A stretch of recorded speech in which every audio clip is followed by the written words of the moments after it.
Okay, we will start our regular meeting. We are going to go back to the closed session after our regular meeting.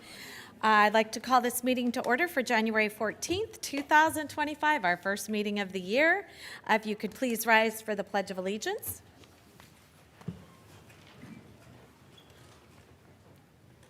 I pledge allegiance to the flag of the United States of America and to the republic for which it stands, one nation, under God, indivisible, with liberty and justice for all. Okay, and I have an invocation this evening. God, we ask your blessings on those who have been called to lead the community in which we live, play, and work. Guide them peacefully through debate.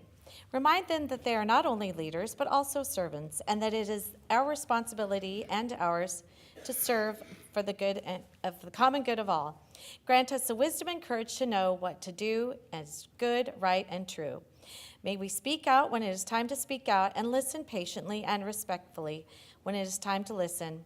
May we always be guided in the spirit of community, by the spirit of justice, and by the spirit of love. Amen. Okay.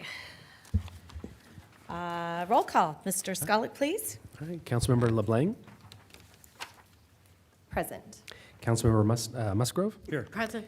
I'm sorry. Councilmember Nunez. Present. Sorry about that, Councilman. We're rusty. It's our first meeting of the year. Councilmember Sinella. Here. And Mayor Jones. Oh, here. Okay. Moving on, our first order of business is going to be a proclamation for National Blood Donor Month. And I believe we have someone here to receive this morning, or this afternoon, this evening. Oh, see, I'm rusty too. Anyway, so if the council could please join me in front, that would be great.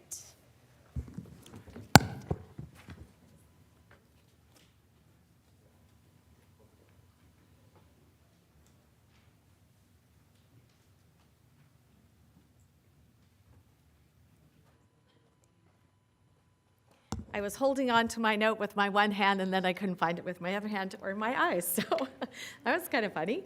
Anyway, it is National Blood Donor Month, and we're proud to honor National Blood Donor Month to recognize the incredible impact of blood donation in saving lives and strengthening our communities.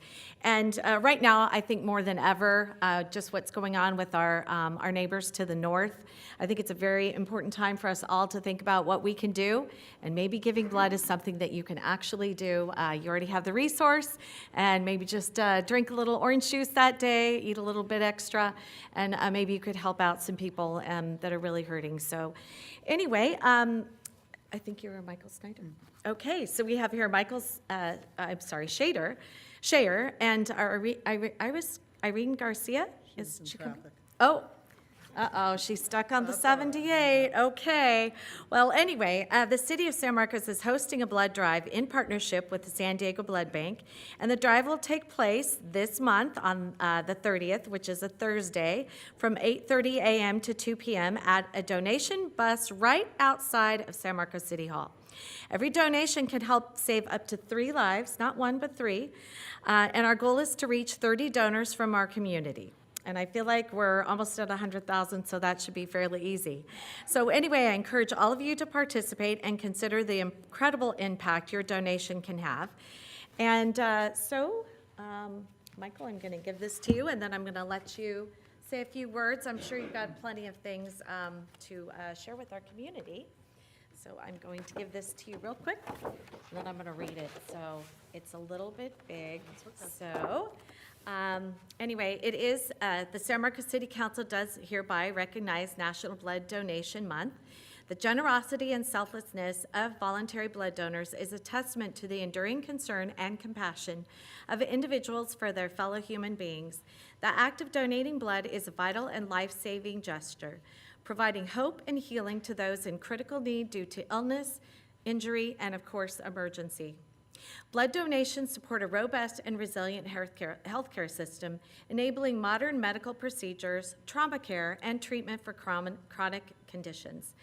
Partners like the San Diego Blood Bank and other blood banking organizations work tirelessly to collect, process and distribute life-saving blood and blood components, ensuring that hospitals and clinics have the necessary resources and to care for their patients.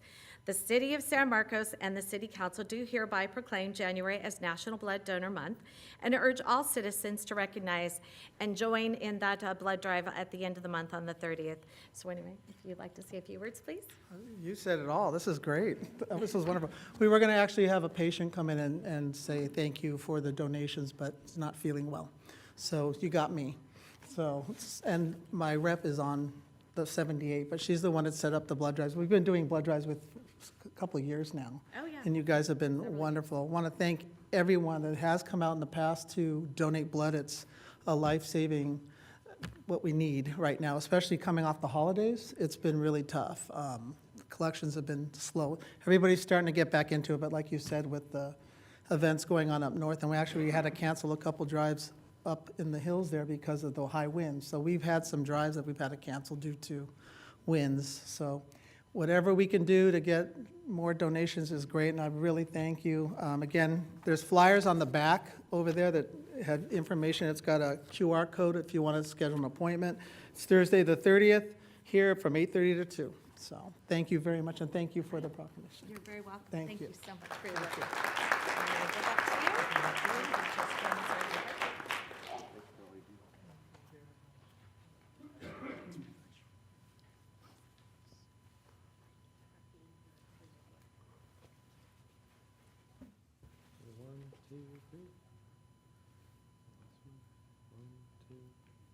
Thank you so much. Okay, thank you. I'll try to make it on the 30th.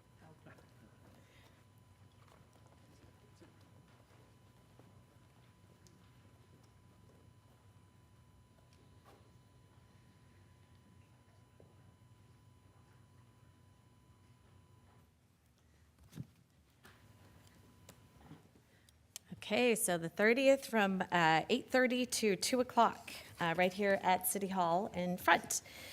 Okay, moving on to the consent calendar. Do we have any items which any council members wish to pull from the consent calendar? Seeing none, do I have a motion? Move to approve tonight's second. consent calendar. Okay, we have a motion and a second. All in favor? Aye. Aye. Any noes? Seeing none? Oh, I just even clipped my my suit in my binder. Wow. Okay, that's a first. Okay, moving on to oral communications. Okay, we have Bill Steiner up first, followed by Robert. All right, I'm not sure that I can read that. My apologies. But it's on Open Skylark, followed by C. Chen, also on Open Skylark. So Bill Steiner, oh, there you are. Hello, thank you and welcome.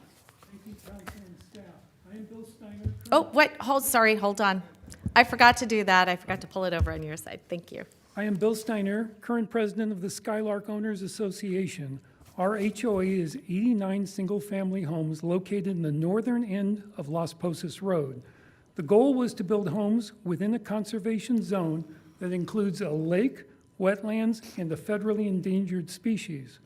The final homes were occupied in the fourth quarter of 2023. All homeowners expected infrastructure improvements would be concurrent with home delivery. I am here tonight because the homeowners need your help. We are asking the City of San Marcos to require Lennar to complete essential infrastructure including city trails, water authority service road and gates, safety fencing around HOA retention basin, sidewalk and curb repairs to broken concrete slabs, curbs, gutters, and roadways, asphalt repairs and overlays, the removal of excavated dirt and construction debris. All of this is important to the homeowners, but here's the most time-sensitive and urgent need: finishing 40-plus acres of required conservation zone work, such as the removal of invasive plant species and replacement with native plants that will be fire-resistant, the installation of 13,000 linear feet of fencing and signage to discourage people from entering the conservation zone, remediation of several Vista properties that are encroaching into the conservation lands, removal of unauthorized pedestrian and vehicle pathways, litter, fishing docks, and campsites that surround the lake. On December 1st, 2023, and I would ask if you could go to slide number 1 for me, Phil. On December 1st, 2023, the conservation parcel was prematurely deeded from Lennar project manager McKenna Lane to Lennar declarant board president McKenna Lane and recorded by the county recorder. This ownership transfer was never discussed or recorded in the HOA corporation minutes. There was no disclosure and/or discussion with the stakeholders, which include the Skylark Board of Directors, Skylark Property Management, Skylark homeowners, the City of San Marcos, Fallbrook Land Conservancy, U.S. Army Corps of Engineers, U.S. Fish and Game and Wildlife, and the California Department of Fish and Game. Fallbrook cannot accept the management of these conservation areas until the project work is complete. The HOA has been unable to obtain private insurance because the property is incomplete. I am requesting that the City of San Marcos use all available resources up to and including the enforcement of construction bonds so that the Skylark community can move to project completion and the Fallbrook Land Conservancy can accept the management of these very environmentally sensitive conservation areas that are also a Thank you, Bill. Sorry, your time's up. City Manager, Michelle Bender, could we, this is not an agendized item, but I do want to, we can give slight direction, but we can't address all the issues. Can we check into this and find out exactly what's going on and make sure that all of the agreements are being followed and the all of the rules and regulations and development agreements and all of that? Yes, Madam Mayor, we'll continue as staff. We have expended a large amount of time working with Bill. I've met with Bill, and staff have met with Bill on many occasions. So we will continue that dialogue and that collaboration as we're able. There is some legal counsel involved, so we will make sure that we work within those bounds. Perfect. Okay. All right. Thank you so much. Next up is Robert, and my apologies, I can't read your last name, followed by C. Chen, and then Flower Alvarez Lopez. Yes, okay. Hi, my name's Robert Yavchek. I'm a homeowner in Skylark, and I just wanted to build on what Mr. Steiner had said initially. I think you're all aware there's a lot of development going on here in San Marcos, and I think it's important to make sure that the developers fulfill their obligations and they don't take advantage of homeowners. It's been 2 years in this whole process, and I've personally felt like we have no say in the process, and the simple obligations are not fulfilled, and this easement is one of a number of issues. It's probably, in my mind, the most important issue because it has a lot of liability associated with it. So what we have here is, I wanted to just share some of the key points. Because this was done prematurely, there's a number of commitments that the easement has that haven't been fulfilled yet. One of the big ones is Fallbrook can't take over the management of it, which is a concern. It's a conservation area, it needs to be managed. Moving on, what I wanted to do is just share some pictures with everybody. Basically, there was supposed to be 13,000 square feet of fencing. It's not there. There's damaged fencing. There's areas where people were creating campfires from social activities. You can see that some of the construction has issues that can be hazardous to certain people. The pictures are all there. There's gates that are supposed to be closed. They're not. They're left open. It's basically a free-for-all. And the last, I'll move forward because I'm running out of time here, but this is me, 1 hour, 1 day by one person. This is what was seen in that area. Motorcycles, they're not supposed to be there. A family of 8 hiking, a father-son fishing, and a father-daughter relaxing. So I think that this area is a great liability, and I'm very concerned about it. So I think something needs to be done before it's too late. Thank you for your time. Thank you, Robert. Next up, C. Chen, followed by Flower Alvarez Lopez. I'd like to thank the City Council for listening to our pleas here.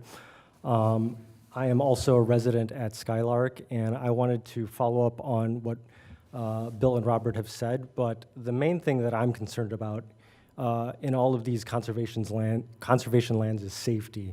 So when I moved to San Marcos, one of the biggest draws bringing from me, other than the weather, from Chicago was the beauty of the city.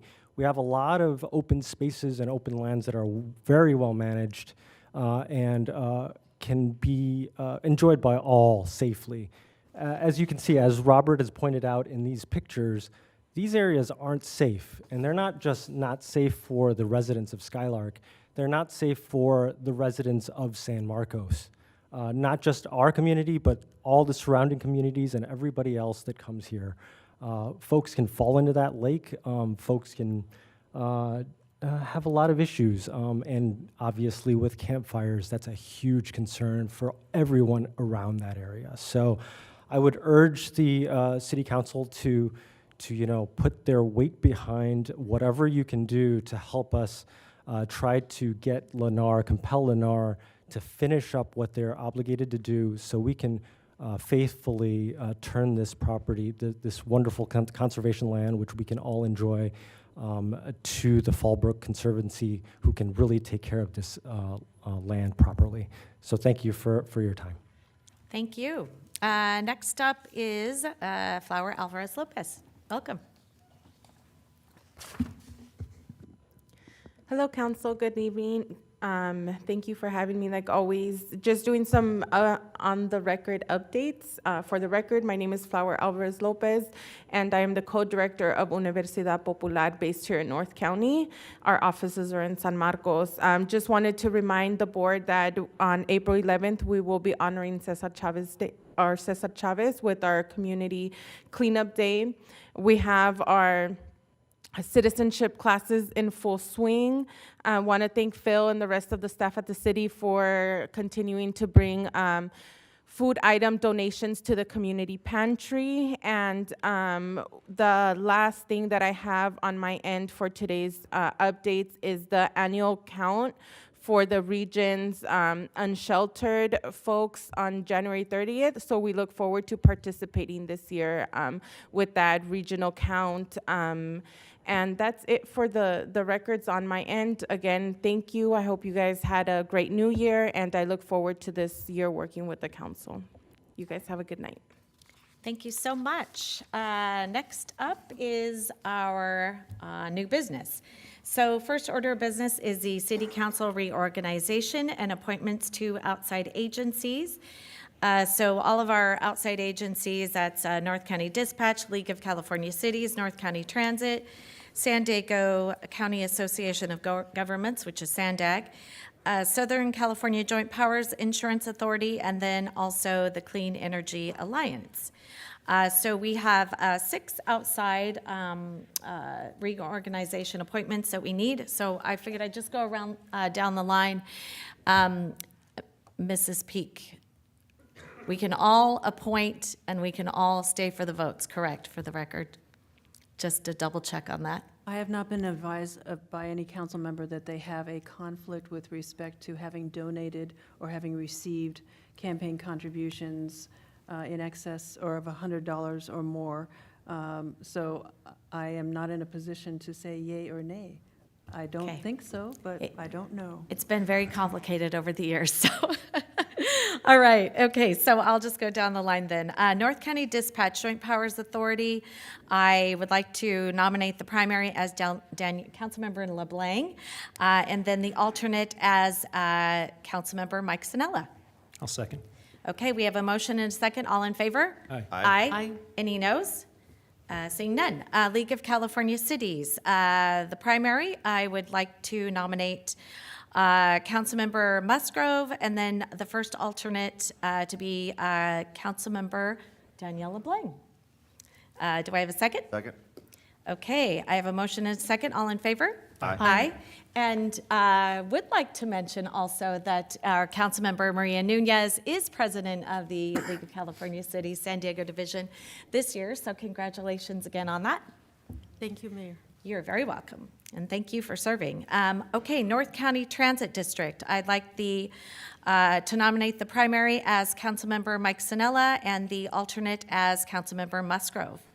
Do I have a second? Second. Okay, we have a motion and a second. All in favor? Aye. Okay, any noes? I didn't hear any. Okay, San Diego County Association of Governments, otherwise known as SANDAG.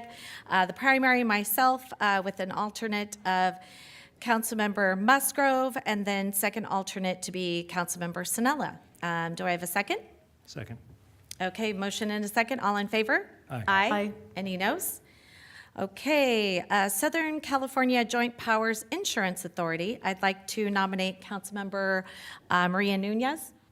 Do I have a second? Second. Okay, motion and a second. All in favor? Aye. Aye. Okay, and then Clean Energy Alliance. I'd like to nominate Councilmember Maria Nunez and alternate as Councilmember Sinella. Do I have a second? Oh, Second. Okay, we have a motion and a second. All in favor? Aye. Aye. Any noes? Seeing none. Okay. All right. Smooth. We're down with one item. Yay. Okay, next up is, this one is the one that will take a while. We have our appointments to all of our city Madam boards Mayor, and commissions. back on number 8.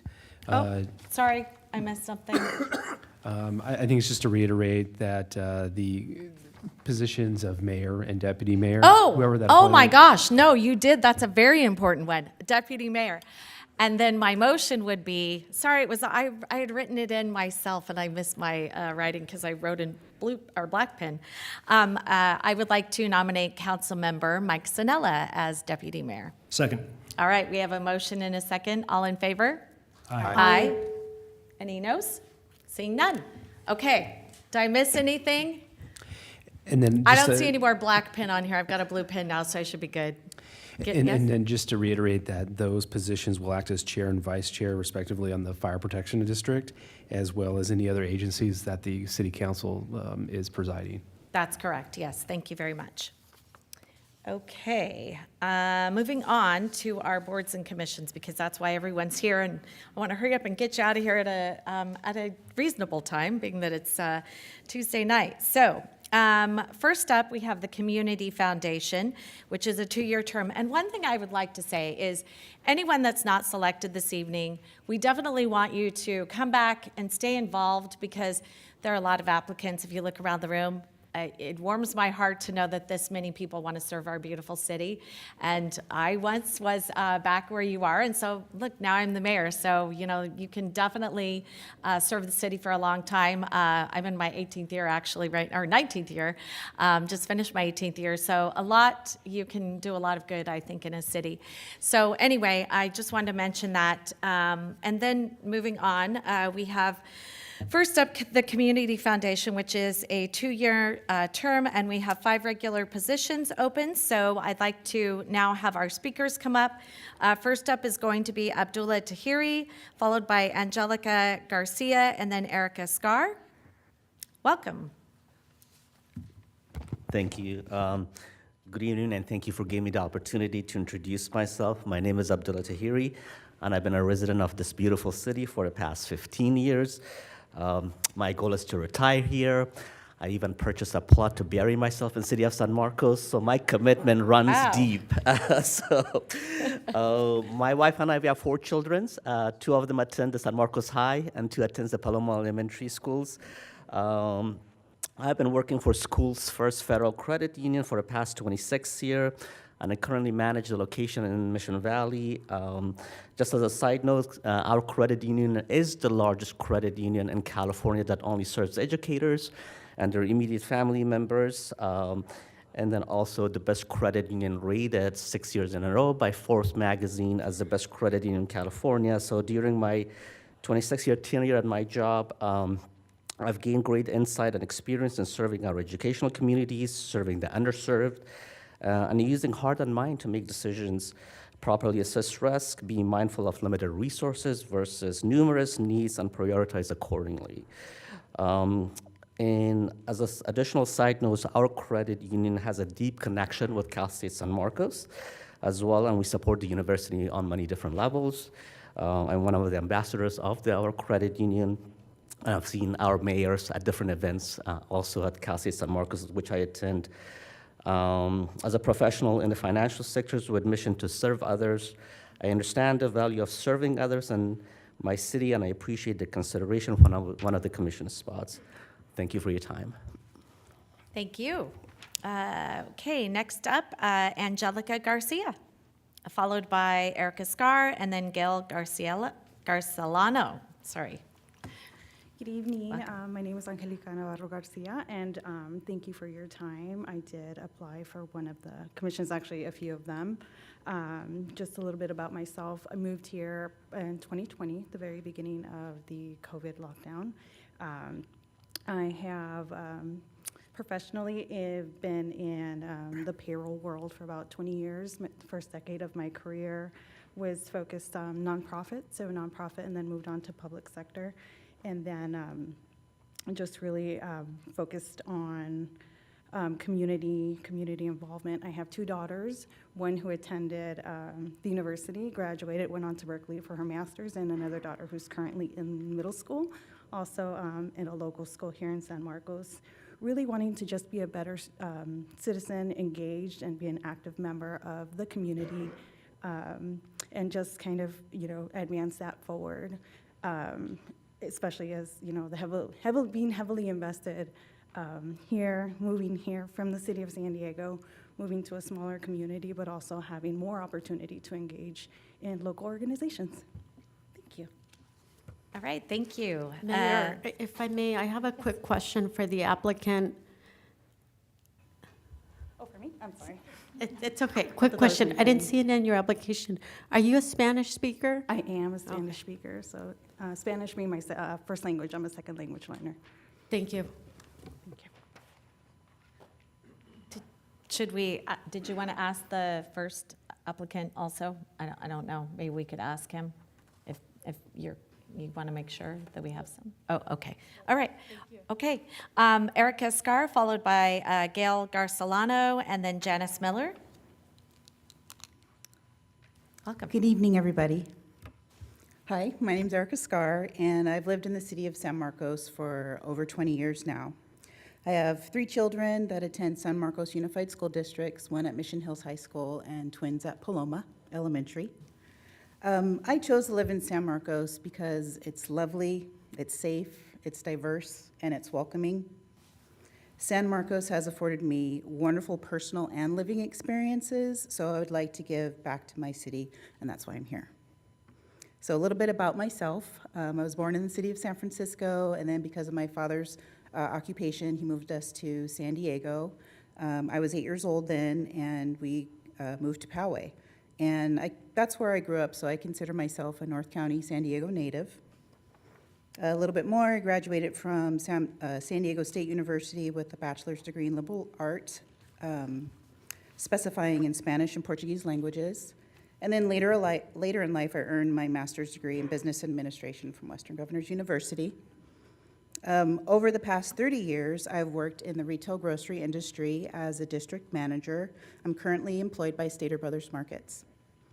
I oversee daily operations of 20 stores in both Riverside and San Diego counties. I've also worked in Orange County and San Bernardino County in that role. I have extensive experience in all aspects of business, including leadership, communication, strategic planning, succession development, operational execution, and financial analysis and forecasting. And then just a few extras. I volunteer at Mission Hills High School with CAPO, which is Cardinal Alliance Parents Organization, and that's basically their band boosters. My son is a musician.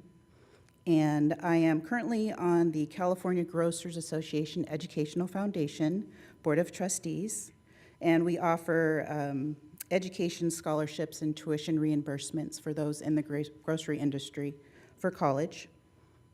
In the recent past, I was a Band Boosters president for San Marcos Middle School. I loved it. And I was also on the San Marcos Middle School School Site Council. So like I said before, I chose to live in San Marcos because it's a great community. It's beautiful, it's safe, and there is a lot of diversity. Although I'm green when it comes to being involved in my city's civics, I'm a quick learner, and I would love to have the opportunity to offer my time and skills on a few boards. I chose Community Foundation, Planning Commission, or Traffic Commission. Wherever there's an opening, I'd love to serve. Great, thank you very much. Any questions? Okay, seeing none, thank you so much. Next up, Gail Garcelano, I don't know why I can't say that, Janice Miller, and Josh Meza. I'm Good sorry, evening. Gail. I've No, said it you wrong pronounced literally it 3 correctly. times. That's okay. Good evening, Mayor Jones and esteemed council members. Thank you for giving me the opportunity to speak today. My name is Gail Garcelano, and I'm here because I'd like to serve as committee member for the Community Foundation. It is the only committee I had applied for. A little bit about myself. I've lived in big cities like Los Angeles, New York, Boston, San Diego, but it wasn't until my family and I settled in San Marcos almost 11 years ago that I truly felt a sense of belonging and community. This city has become our home. My 2 boys have grown up here, finding their passion and building lifelong friendships through school and our local competitive swim team. Swimming is actually a really big part of my family's life, but during the pandemic, we lost access to our home pool and nearly lost our team altogether. And as board member of our booster club, I led the efforts to bring the team back to Palomar College. Today, our team is thriving. Watching children of all ages create lasting memories and friendships through swimming has been deeply inspiring. It also showed me the power of coming together to overcome challenges for the greater good of the community. This experience inspired me to seek out other opportunities to volunteer, and that's how I came across the Community Foundation. I'm drawn to its mission to support nonprofits that benefit the residents of San Marcos. And as a nurse at Rady Children's Hospital, I've seen firsthand how grants and donations are in making programs possible. Recently, we received a generous gift from a parent that allowed us to host a diabetes education event, and we provided not only diabetes education, but also essential resources like food and mental health support. And Feeding San Diego, which I know is one of the organizations supported by the Community Foundation, played a crucial role in this event by distributing free, healthy food to all of our families. I recently also came across the San Marcos Chamber podcast and listened to Carol Gendel talk about the impact of the Community Foundation's work. And since I've witnessed that impact personally, I would be honored to serve on the committee and contribute to its ongoing efforts to support our neighbors in need. Thank you. Thank you so much. Next up is Janice Miller, followed by Josh Meza, and then Megan McNichols.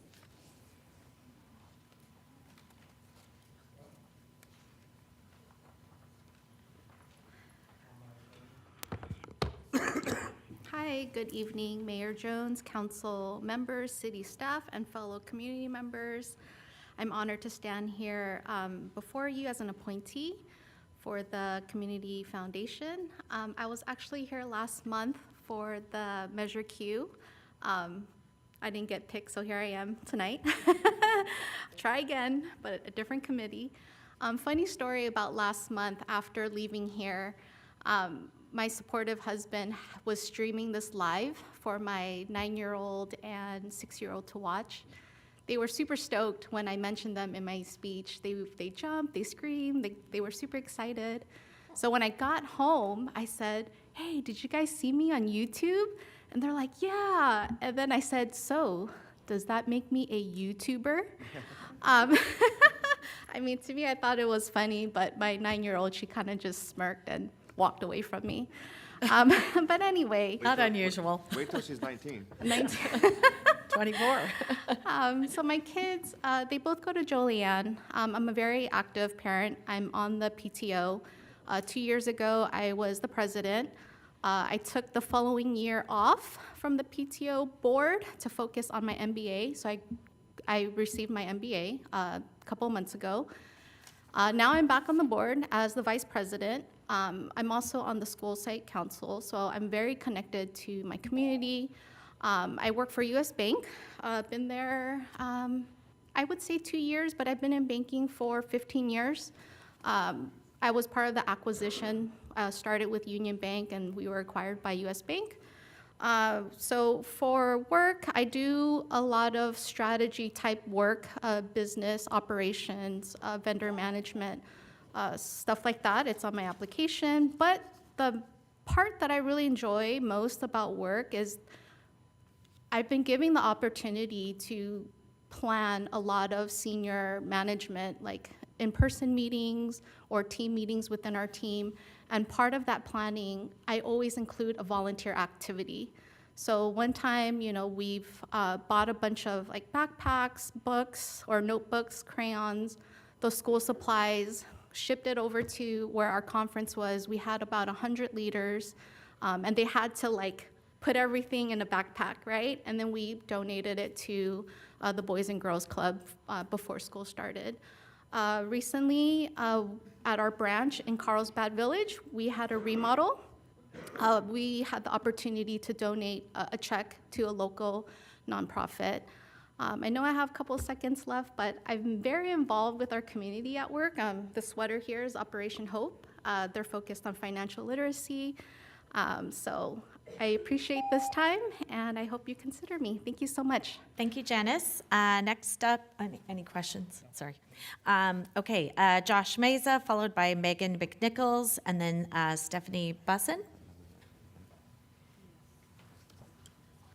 Hello, everyone, and thank you for having me. This is my first time here with the City Council, and my family and I just moved to San Marcos in October.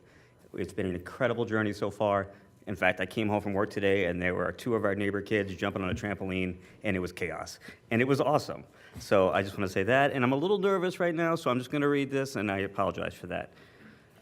Every morning, I wake up, and I let my kids know something that is a very simple, powerful message. Be yourself and change the world. And it's a philosophy I embody in my professional life as well.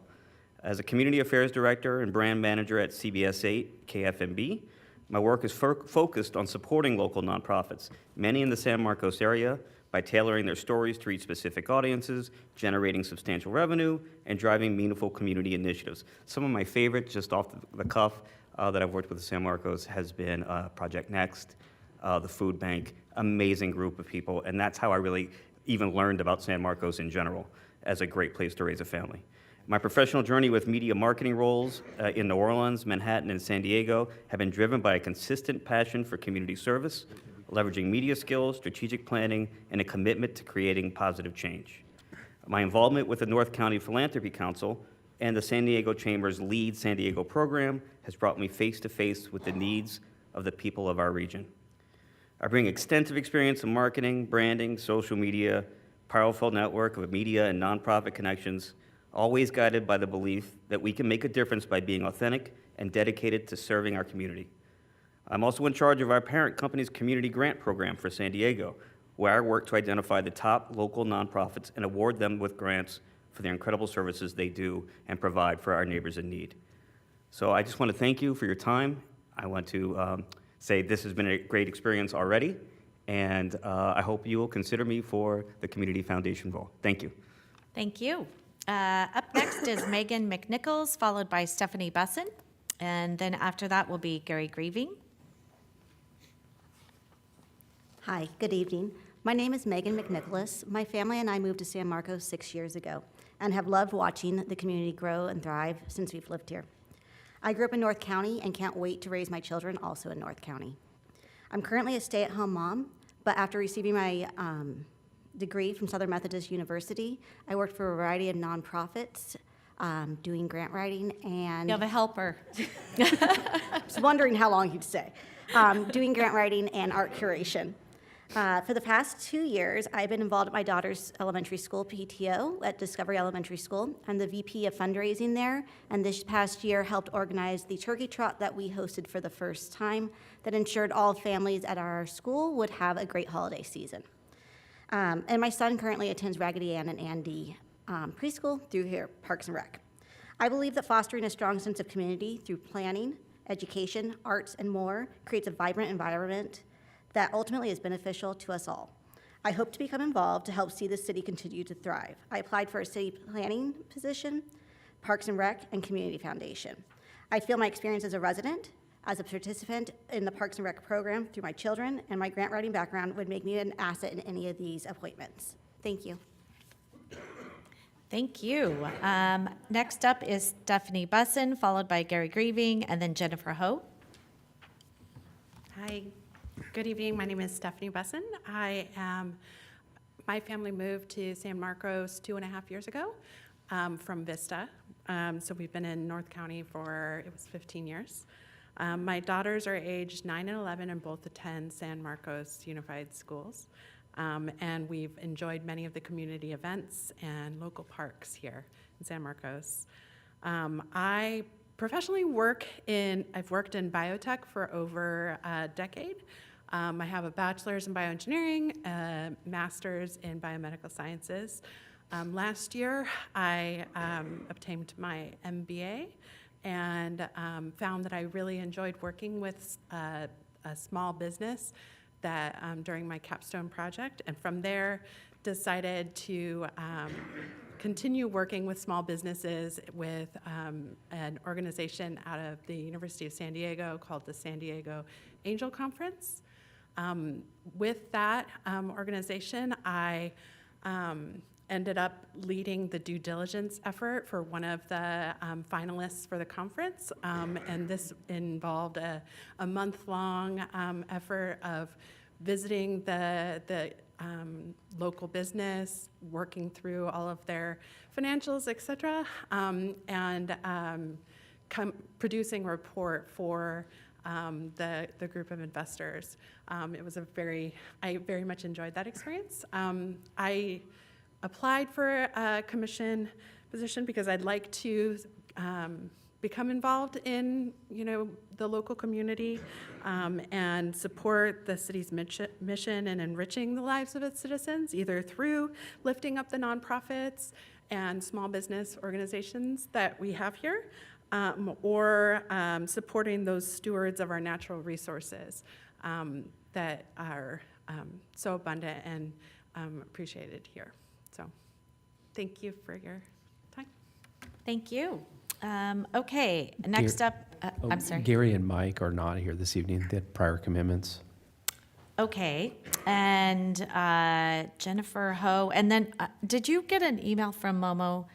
I actually spoke to him. He said he was withdrawing his name tonight. Okay, all right. Well, I spoke to him.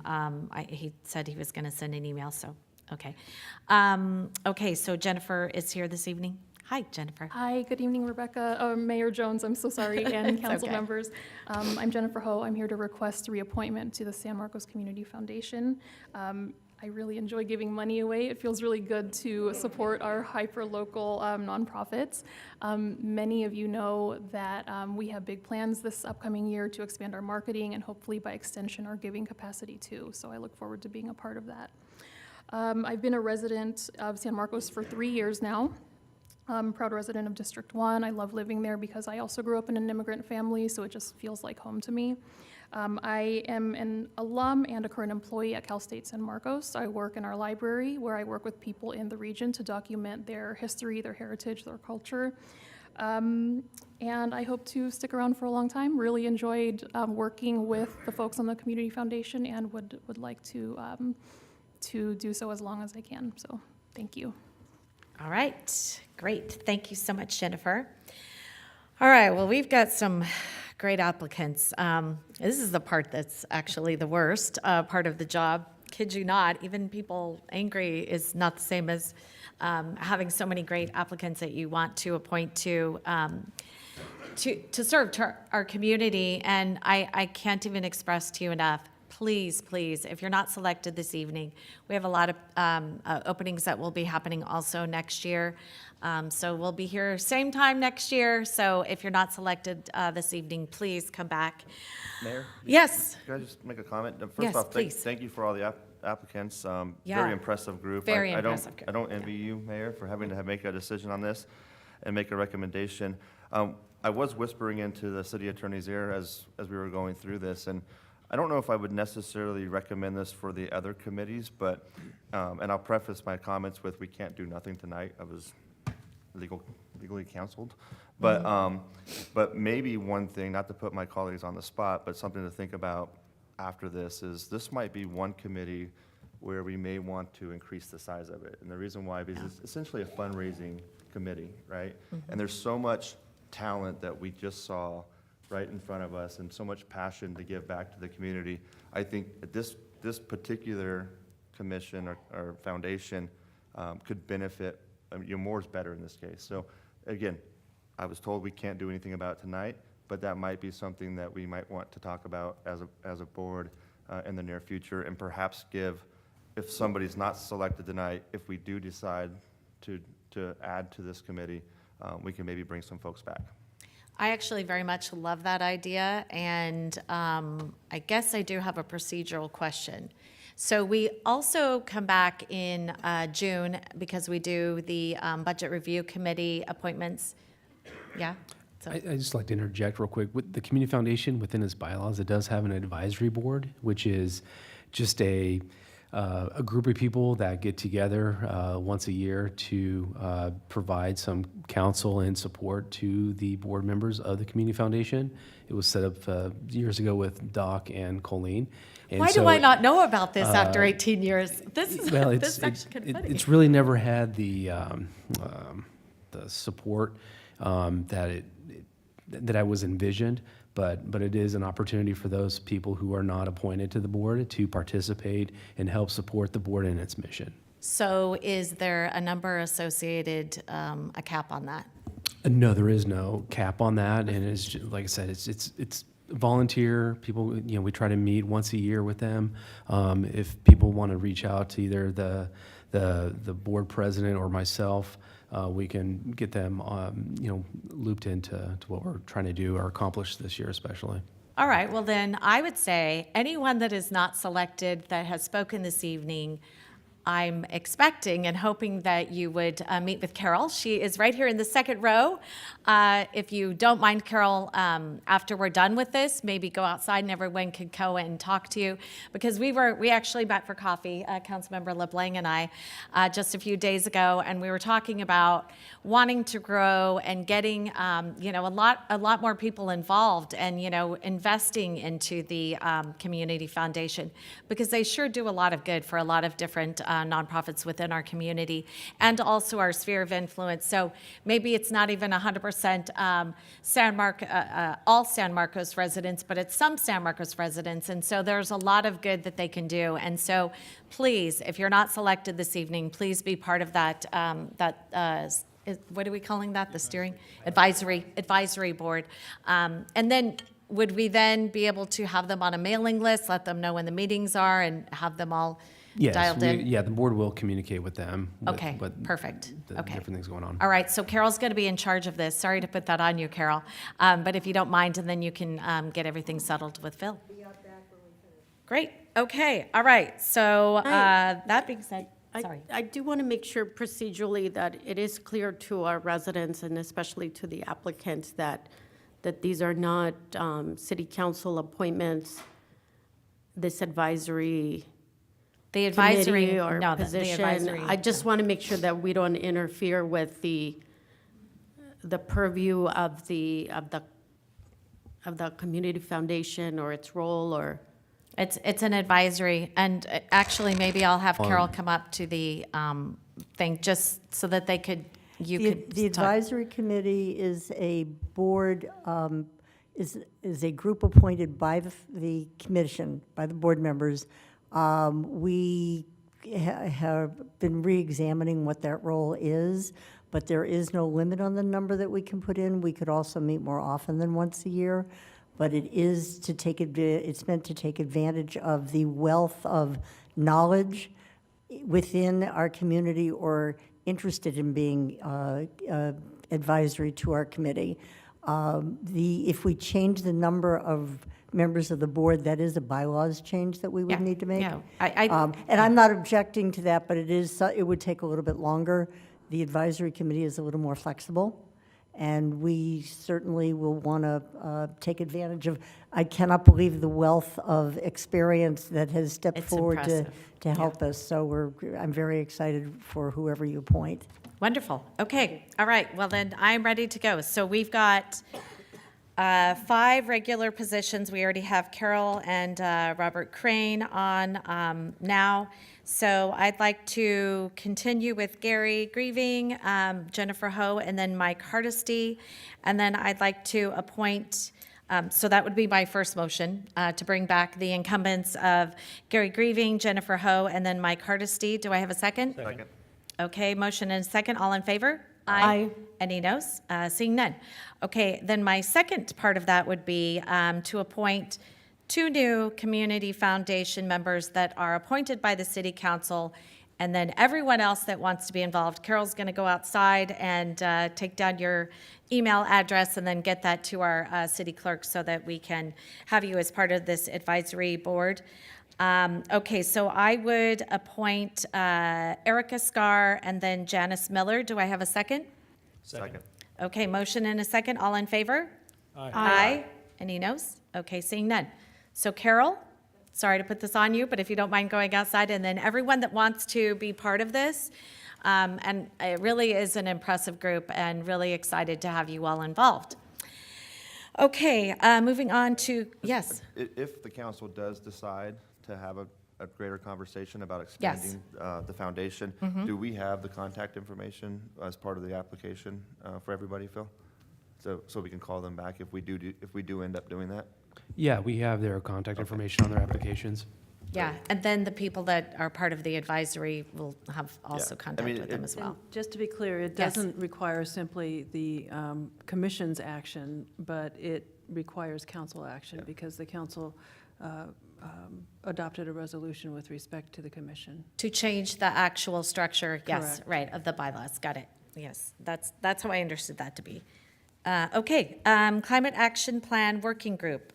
First up is Abdullah Tahiri, Hemet Fadness, Josh Meza. Okay, Abdullah, you're up first. Actually, you know what? You spoke last time. I don't want to force you to speak twice.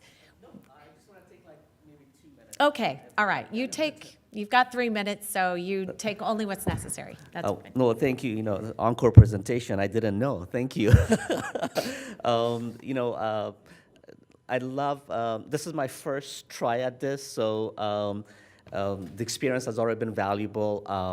I do have my master's degree from Chapman University, my bachelor's degree from Cal State Fullerton. I have a certificate of leadership in diversity, equity, and inclusion from Cornell University.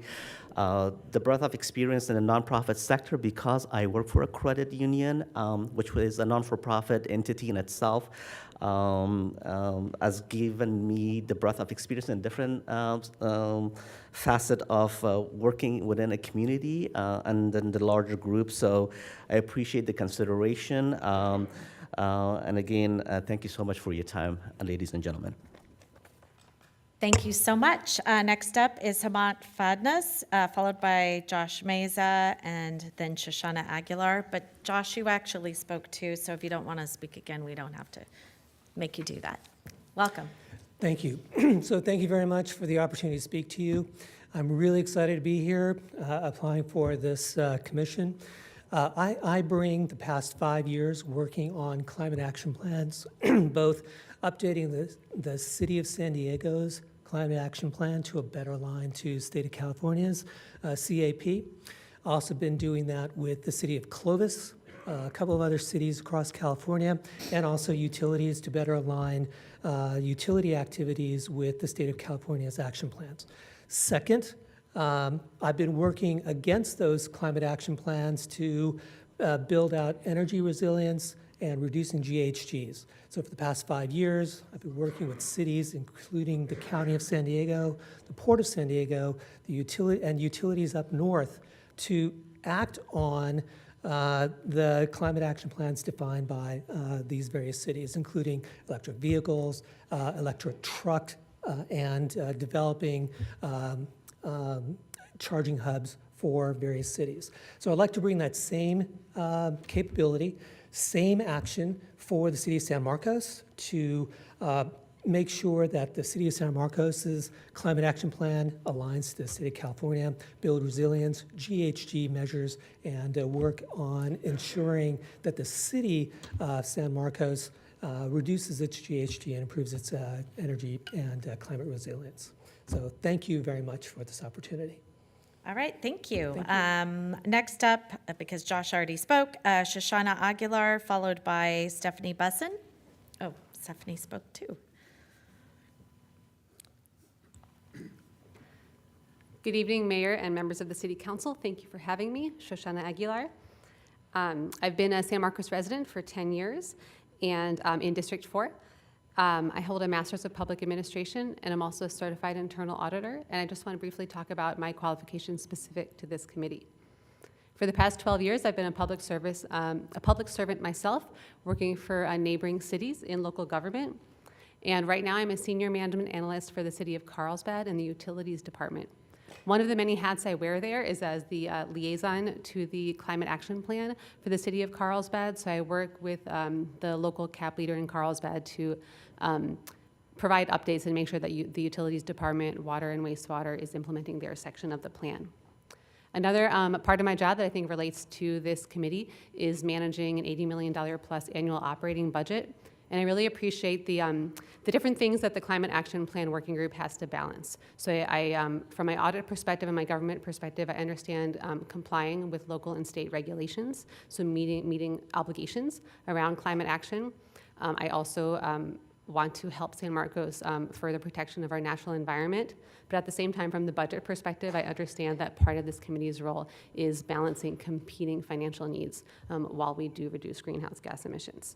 I also have some experience working with solar and hydroelectric generation and have partnered with Clean Energy Alliance as part of my role in the City of Carlsbad.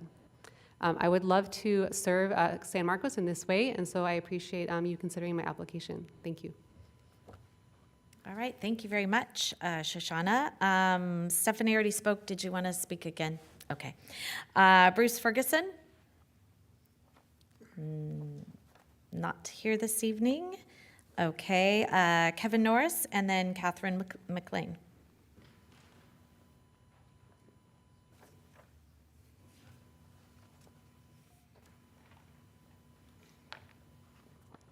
Good evening, Mayor, council members, and staff. Thank you for listening to me tonight here. I'm applying for the Climate Action Working Group. Climate Action Plan Working Group for my second term. I was actually on the first. I think it was one of the founding members, I guess you could say. Hopefully I had input on getting this started. And I'm blown away too by everybody that's here. You have a hard decision to make all night, but that's a good thing. Welcome everybody. I was on the initial Climate Action Plan for the university where I work down in La Jolla. As far as an update, I've been on this group for the last couple of years as well. I also serve on the Clean Energy Alliance Advisory Committee for North County and the Planning Commission here in San Marcos for a number of years. I've been a member, my family's lived here for the past 25 years or so, and I'm really interested in making a difference and helping the city out in any way. And the Climate Action Plan has done a lot of good things. We have a good group and representatives from the city that are there, and I really appreciate all that help. So I don't have more to say. Everybody knows who I am, so I appreciate your time. Thank you, Kevin. Thank you. Followed up by Catherine McLean.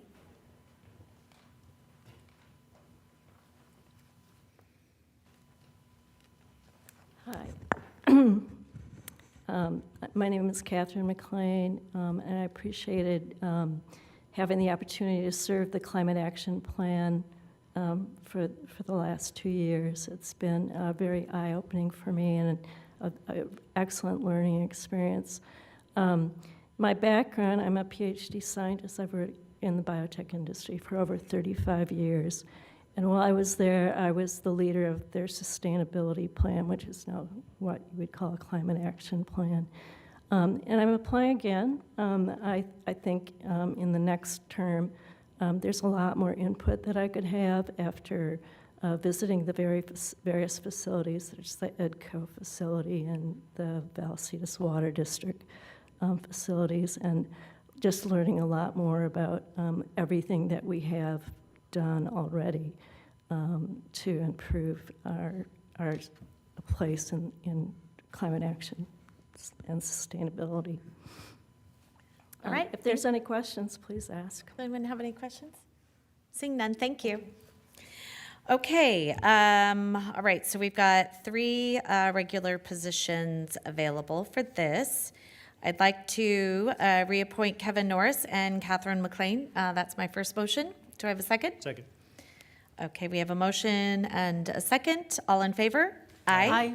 Any noes? No noes. And then if any of you have applied for if you applied for the Community Foundation, keep in mind that if you still want to join, I do see that we still have our representative right there, Carol, if you wanted to speak to her. Okay, so, and then the third position, I would appoint Shoshana Aguilar. That's my motion. Do I have a second? Second. Okay, motion and a second. All in favor? Aye. Any noes? Seeing none. Okay, moving on to Parks and Rec. We have Angelica Garcia, which you already spoke. Did you want to speak again? Where'd you go? Okay. Oh, there you are. Okay. Okay. Andy Macias. She's not qualified, Madam Mayor. She what? She's not qualified. Oh, I'm sorry. I didn't cross that one off. Sorry. Okay. Gary Grieving is not here. Josh Meza, did you want to speak again? No. Let's see. Catherine McLean. Yep, I just did. Sorry, it gets complicated after the first one. Then you have to start crossing them off and already spoken, all of that. Okay, so then Marie Marcinko is up next, followed by Matthew Simba, and then Megan McNichols already spoke. Is Marie here? Marie? Sorry. No, this is for Parks and Rec. What? That was my second choice. Oh, yeah, I'm just going to have you speak right now. Do it now? Okay, Yeah, awesome. okay. Okay. Thanks. Sorry. Good evening, Mayor Jones and council members. Happy New Year. My name is Marie Marcinko, and I'm a resident of San Marcos. I am here tonight to express my strong interest in being elected to the Planning Commission, for the city of San Marcos. A few of you may already know me. I've lived in San Marcos for 8 years and have been a member of the Business Review Committee for 3 years. I was nominated as committee chair for 2 out of those 3 years. Being a part of this committee provided a unique opportunity for me to understand the city's operations and appreciate how many divisions and roles are involved in the city's day-to-day functions. After completing my master's degree in chemistry, I conducted laboratory research and now work in sales, providing chemicals, bioreagents, large equipment to different organizations, research organizations in San Diego. Working in sales requires patience, adaptability, and clear communication. I had that happen today. These skills have given me a solid foundation to understanding complex issues, collaborate with diverse groups, and make decisions that have a long-lasting impact. I believe my current skill set will serve well for work on the Planning Commission. I feel very passionate about the city's future development and can be an integral part of the committee. As a Planning Commission member, we are not only responsible for directing the short and long-term range growth and development of San Marcos, but we also work as a team to provide the City Council with recommendations. It is an important role and essential to guiding our city's growth in the future. With my experience on the Business Review Committee and the connections I've made living in San Marcos for 8 years, I believe I can have a positive impact on the city's progress and expansion. I look forward to the opportunity to serve on the Planning Commission and contribute my time and energy to this role to make San Marcos an incredible place to live now and in the future. Thank you. I have a question for you, Marie. Yes. So I have you down as Planning Commission and then also Parks and Rec? Oh, it was like my alternate. The Parks and Rec was alternate. Your second choice was Parks and Rec, right? But it's still one of your choices, correct? Yeah. Okay. All right. I just wanted to make that. I wanted to make sure we had that right. Okay. Thanks. All right. Thank you. Okay. Matthew Simbach, followed by Megan. Well, Megan already spoke. unless you want to speak on this one. I need someone to help me out on this. Yes, I'm good, right? Yep. Okay, Matthew Simbach, not here this evening. Okay, Stephanie already spoke as well. Todd Padberg, followed by John Mosier. No Todd Padberg. Claudia Gonzalez. Sorry. Is Claudia here? Okay, no. All right. Followed by John Mosier.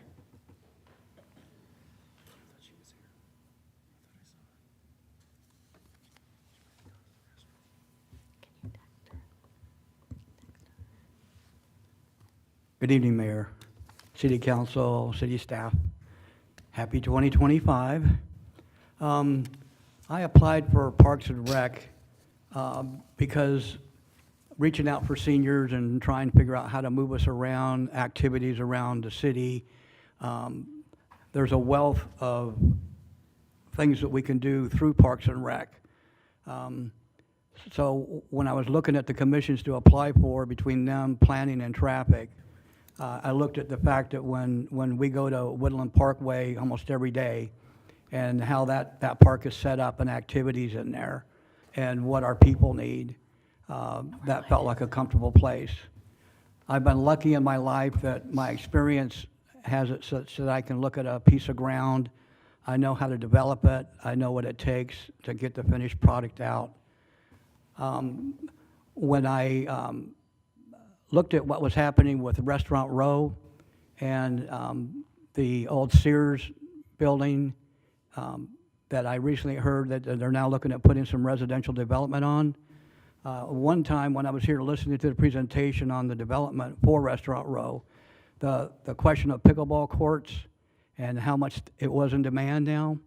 At one point I thought we discussed or heard talks of maybe actually putting some kind of venue in that spot. And if they're going to put development there, then my thinking is that we should look at actually making a sports complex for the pickleball enthusiasts we have in the city, and we could also use it as a draw for tournaments. As I look at ESPN, I keep seeing more and more tournaments, and that would be a way not only to take care of our own residents and supply something that we need that's much in demand, and also for us seniors, it's a way to get us up and get us exercise. So that's one thing I wanted to bring up about it's Parks and Rec and planning. And also going to parks and your e-bikes that you have running around and watching guys go down the street doing their wheelies.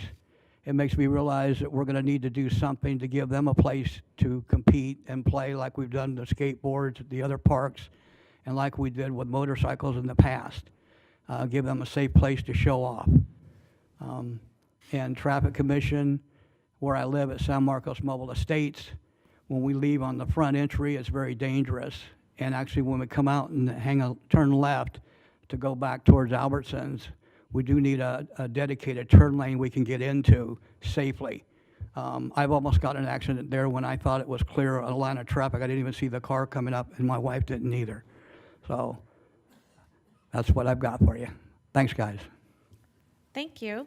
Next up is Joyce Sensmeyer, followed by Danita Marcus Valenzuela.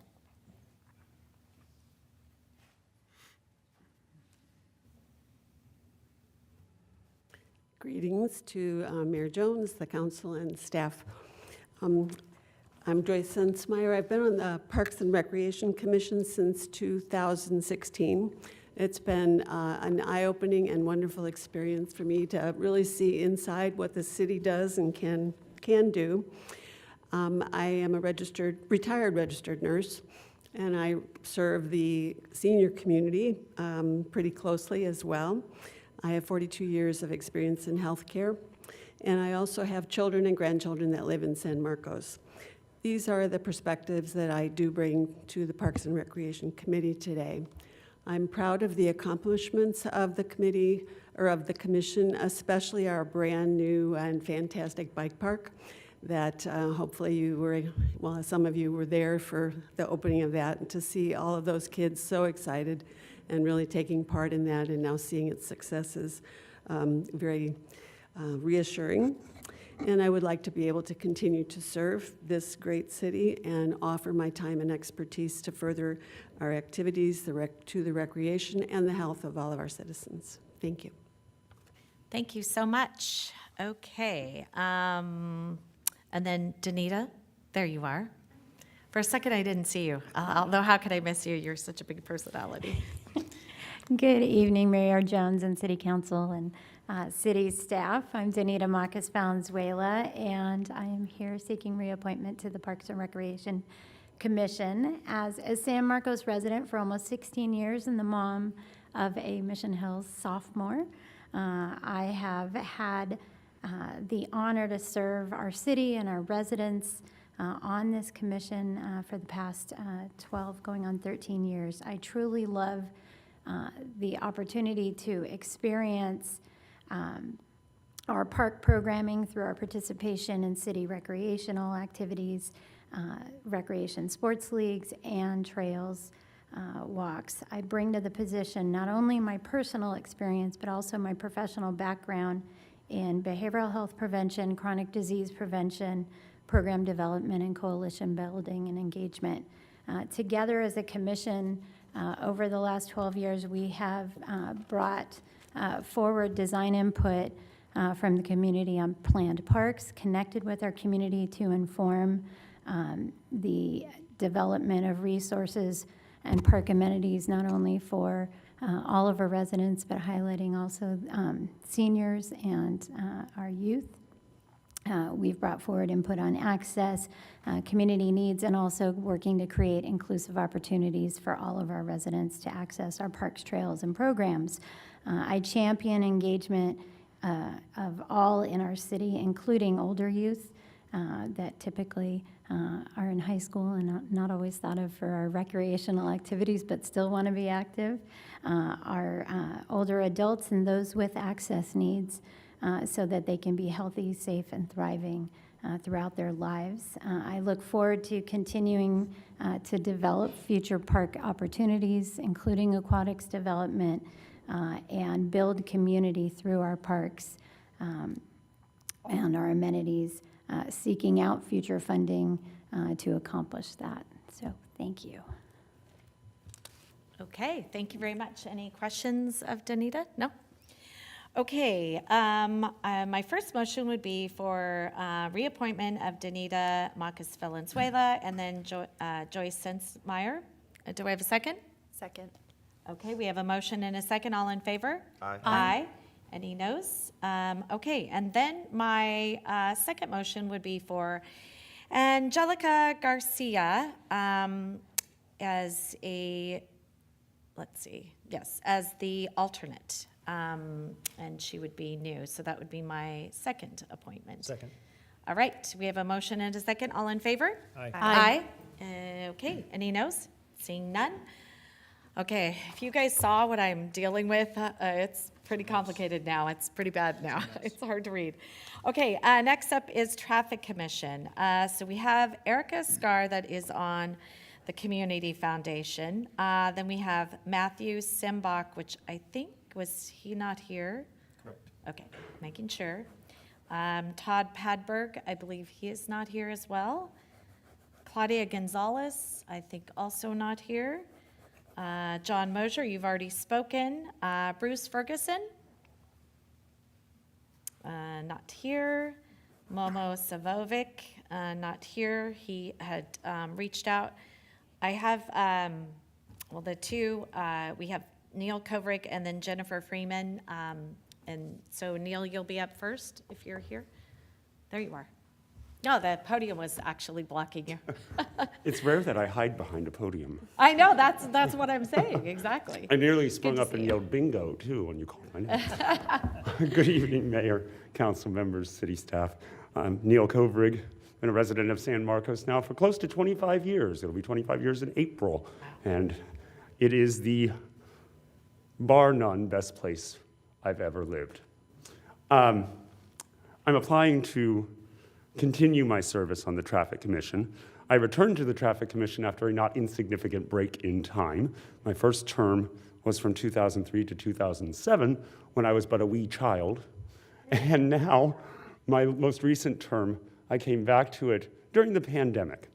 The pandemic changed a lot of things, I know, for all of us.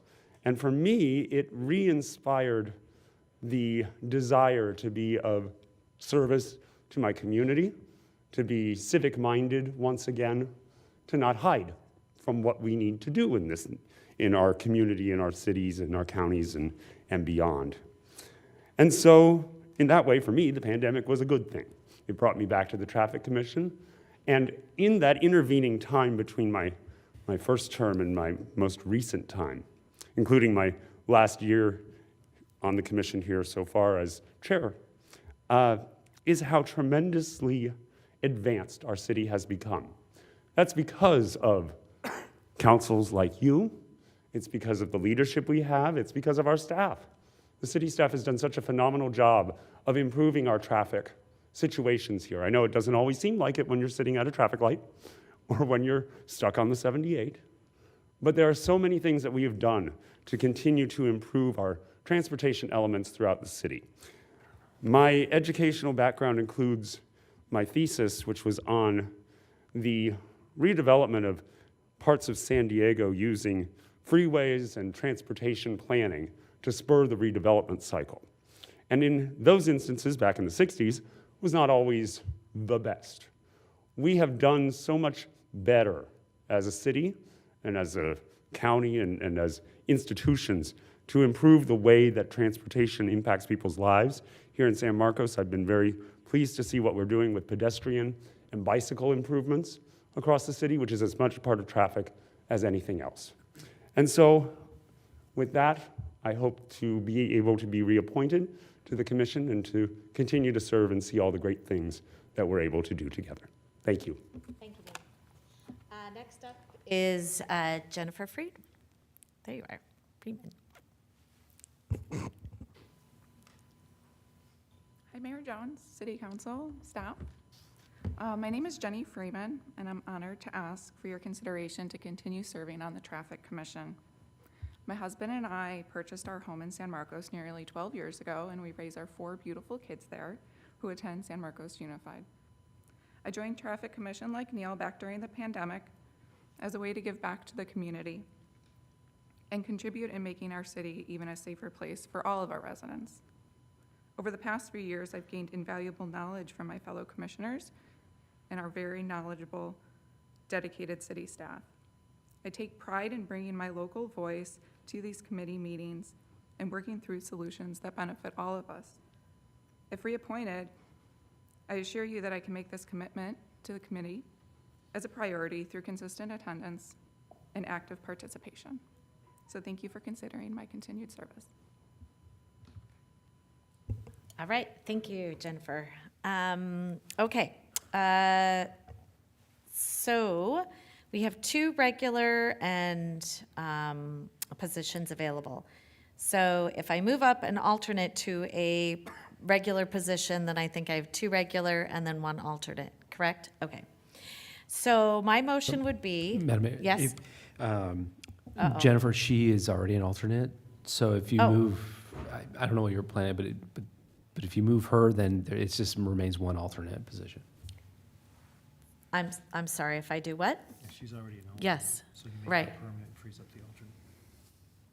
Yes, so then I have 2 alternate and then 2 regular?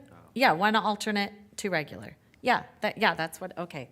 I'm sorry, that's what I said, and then when you restated it to me, it sounded different. So just checking, because trust me, if you guys saw all these check marks and these crosses off, you would understand. Okay, I'd like to, my motion would be to reappoint Neil Kovrig and then Jennifer Freeman as a regular position. Second. Okay, we have a motion and a second. All in favor? Aye. Aye. Any noes? Seeing none. Okay, then my second motion will be for John Mosier as an alternate, and he already spoke. Second. Okay, all right, motion and a second. All in favor? Aye. Aye. Okay. All right, let's see. Now we are on Planning Commission. So we will start out. Abdullah Tahiri has already spoken. Angelica Garcia has, I think, already spoken. Oh, no, I appointed her to something. We appointed her to something. Yes, our Parks and Rec. Then we have Christopher Waskiewski. I should be able to pronounce that because I'm Polish. Waskiewicz. Is Christopher here this evening? If I botched your last name, my apologies. Okay, Erica Scar has already been appointed. Then we have Janice Miller, and I think Community Foundation. Yes, Community Foundation. And then Marie Marcinko already spoke. And then we have Megan McNichols already spoke. Todd Padberg, not here. Claudia Gonzalez, not here. Oh, she's here now. Okay. Claudia, I've been calling you for like 3 times, or twice, I'm sorry, two other times, and you didn't. So come on down and tell us why you'd like to join at one of the commissions.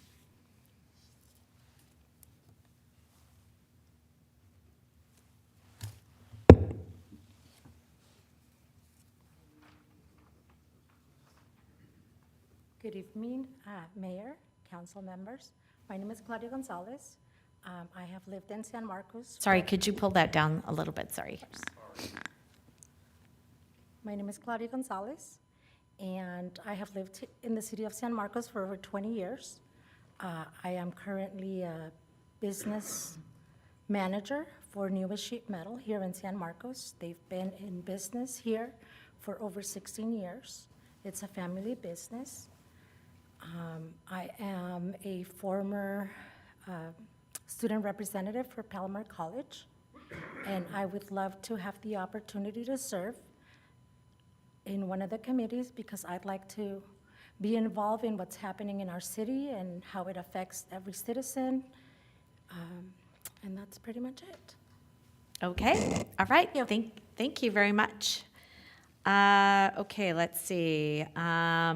Down to John Mosier, you're already on traffic.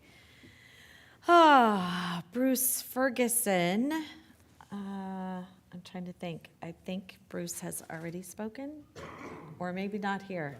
Not here, okay. Guys, I need you to help me out on this. Momo's not here. Christopher Carroll, followed by Diana Kavanaugh.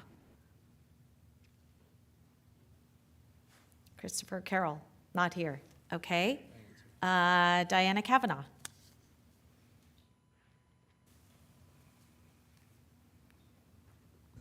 Good evening.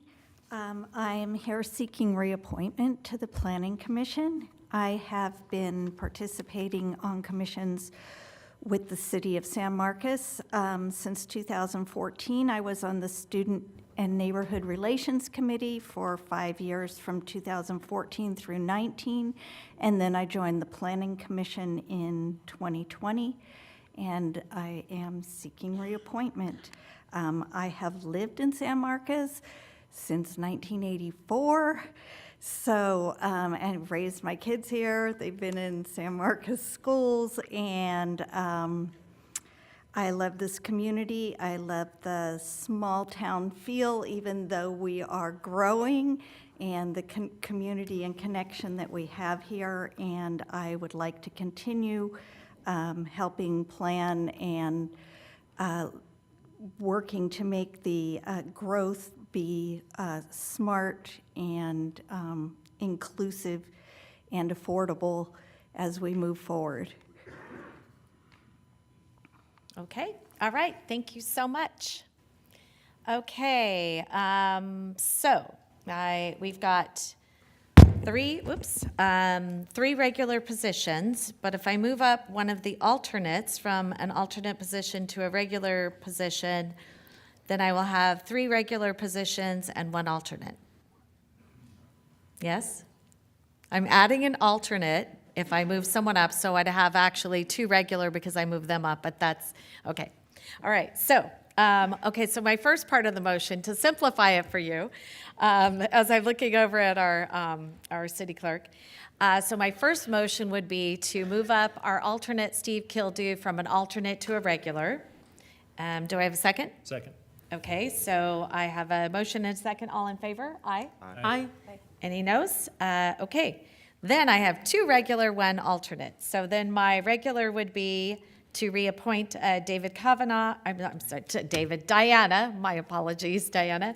And then also reappoint Christopher Carroll to the regular positions. That's my motion. Do I have a second? Second. A motion and a second. All in favor? Aye. And then my last motion would be for the alternate position for Marie Marcinko as an alternate. So that's my motion. Do I have a second? Second. Motion and a second. All in favor? Aye. Aye. Okay. All right. I think that's it. No, I'm sorry it took so long, an hour. I think I got that done in record time because it's very complicated, if I can say so myself. Okay, so next up is going to be, and by the way, again, you know, I mentioned this earlier. If you did not get appointed, we are most likely going to be adding some different commissions. Sorry, I'm like, are you motioning to me? Am I doing something? We are most likely going to be adding some more positions to the Community Foundation. And we also will have the budget review coming up in June. So likely everything will happen with that as well. So just to let you all know that. And are we good? Do we have any issues? Just want to make sure everything went through. Okay, I know I need to find number 9, and I can't find in all of my paperwork up here my agenda that has that. All right, what's up next? I don't know what's missing. Oh, here it is. Nope, it's not here. I don't know where it is. Oh, here we go. Item number 9. Yeah, I've got like 1,000 pieces of paper up here. I'm sorry. Yes.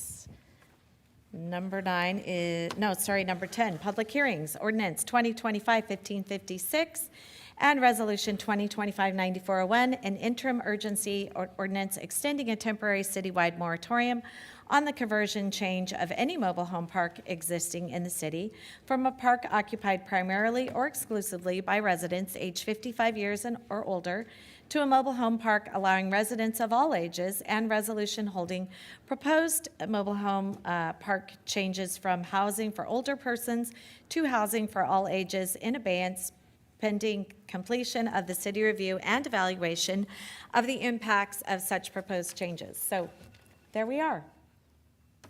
Well, I met someone's timer. That's good. All right. So I believe we probably have a presentation on this. Thank you so much, Jackie. Good evening. I'm Deputy City Attorney Jacqueline Paterno to present the extension of the urgency ordinance that was passed on December 2nd. The urgency ordinance is set to expire on January 16th, should it not be extended tonight. The urgency ordinance put in place a moratorium on the change from senior mobile home parks to all ages parks, and that was effective throughout the city. This was done in effort to protect senior housing in San Marcos. The urgency ordinance was put in place initially due in part to an update to the rules and regulations at one park, Lakeview Mobile Estates, and the concern that the park would treat their updated rules and regulations document as the trigger date for the notice period to change the park from senior to all ages. So for some context and background, a park owner is required to give residents 180 days notice when making changes to park regulations, and that would apply should it be a sweeping change to the rules and regulations document, or if it's a one-off change occurring impacting residents at the park. Lakeview updated its regulations and provided its final notice to residents on August 30th. As an aside, that date is the date that was on a posting that we know some residents received. We do not know if all residents actually were notified on that date, so that's just a date that we have as a likely date. However, we would have to, if disputed, we would have to look at the actual date that the last resident was notified to really work with what the 180-day window is. Those regulations would become effective, as I said, 180 days after the final notice. The cause for concern here was that the regulations included a provision which said the park reserves the right to change from a senior park to an all-ages park at some point in the future. So it wasn't a clear statement that was made. It was somewhat of a vague statement saying that they reserved the right to make the change in the future. This was alarming to us because we felt the park may consider this vague language in the regulations as the start of the notice period for a change from senior to all ages. Normally, any such character change would require an explicit statement and a full 180-day period.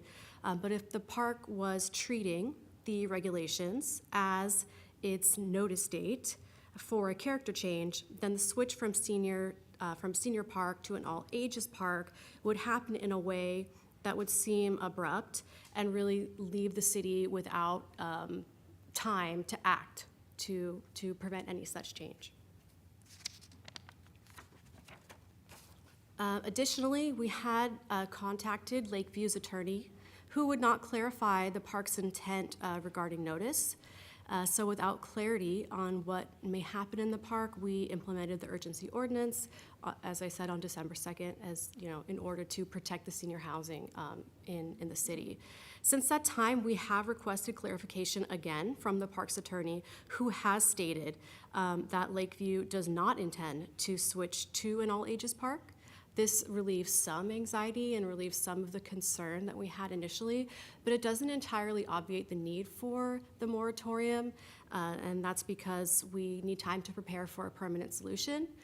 There's an intention and plan to put in place a permanent solution so that the parks will remain, the senior parks that exist now will remain senior parks.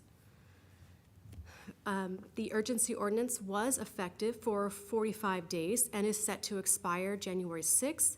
This extension ordinance will extend it for 10 months and 15 days, landing around November 29th of this year, at which time another extension would be required should that permanent zoning solution not yet be in place.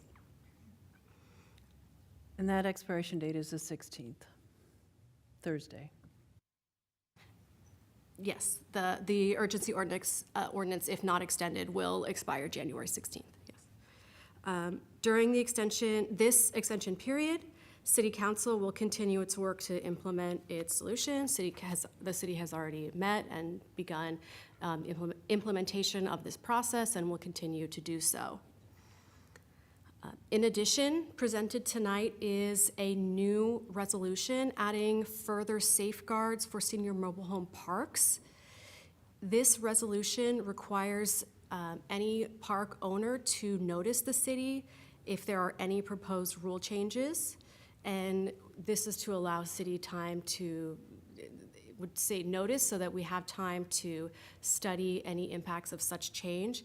It will also hold any senior to all ages rule changes in abeyance, so that if they were to be noticed or attempted to be implemented, it would hold that implementation in abeyance.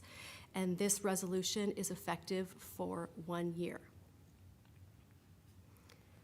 This will essentially provide the city with an opportunity to reinforce its policy on the protection of senior housing. Thank you. Okay. All right. Any questions from the council? We have several speakers, so if you want to ask questions now, you can. If you'd prefer to wait until after the speakers, we have several. So I have a procedural question, if I may, at this time. There's a question as to the notice that was given. I believe you gave the date of last year, August 30th, and whether or not it was valid notice or whether it was done correctly or not. So do we know what that notice, the method of notice that's required? The method of notice that's required under the mobile home residency law is written notice to each resident. We received the posting that some residents did receive, but I don't have evidence that every single resident received a written notice. That's just would require us to communicate with every single resident in the park. And although the posting that we have indicates that there was at least one resident noticed on August 30th, that doesn't provide us with solid or, it's not solid indication that every resident was noticed on that day. So are we changing any of the notice requirements today? With what's We are being- adding to them. If the council were to adopt the resolution, it would add a requirement that any park owner then also provide the city with that notice and an opportunity to evaluate that notice. So it is adding that notice. We really don't have an idea of which residents were notified specifically and when. We don't have any documentation to that effect, only some anecdotal evidence. From our perspective, from a common sense perspective, when you are required to notify the residents of a park, to me, the notice should be effective as of the date that the last resident was effectively served by the park, because the park is not notified until the last of the residents receives that notice. So we have no idea really of the park's position and whether it would have different effective dates for different residents. That doesn't seem to make any sense to us. But again, we've only been provided with a little bit of clarification from Lakeview, and it is an important one, which is that we were correct in our take that they would be that they don't contemplate an immediate change, but we also don't know how long that might last. So we do think that the additional resolution provides basically an additional level of comfort that we will have the status quo stay in place until such time as the council has had an opportunity to complete its review and take whatever action it deems to be appropriate at the end of that process. Okay, thank you for that. So Jacqueline, just one quick clarification. We take this action tonight, it's really us being proactive based on what the mobile home park owner had actually responded to us, correct? Is that? Well, this action tonight is simply in addition to the resolution, it's simply an extension of the urgency ordinance, which has already been enacted. Right. And actually, we drafted this before we heard from Mr. Dowdell. Right, right. He sort of popped in, I think, on Friday, it might have been. So his notice post-dated our thought that additional clarification and basically additional clarity for park owners was desirable. Well, it also could be that he doesn't want us to take this action, and so he said, well, no, that's not my intention. I'm just saying, it seems to me this would be the prudent thing to do, just to be more proactive so that we are doing what we said that we would do the first time around. And then I guess I'd like to hear from actually the speakers this evening. Okay, so we have several speakers. First speaker will be Julie Paul. Oh wait, Council, do you have any questions right now? Okay, all right. Julie Paul, followed by John Mosier, and then it will be Phil Perry after that.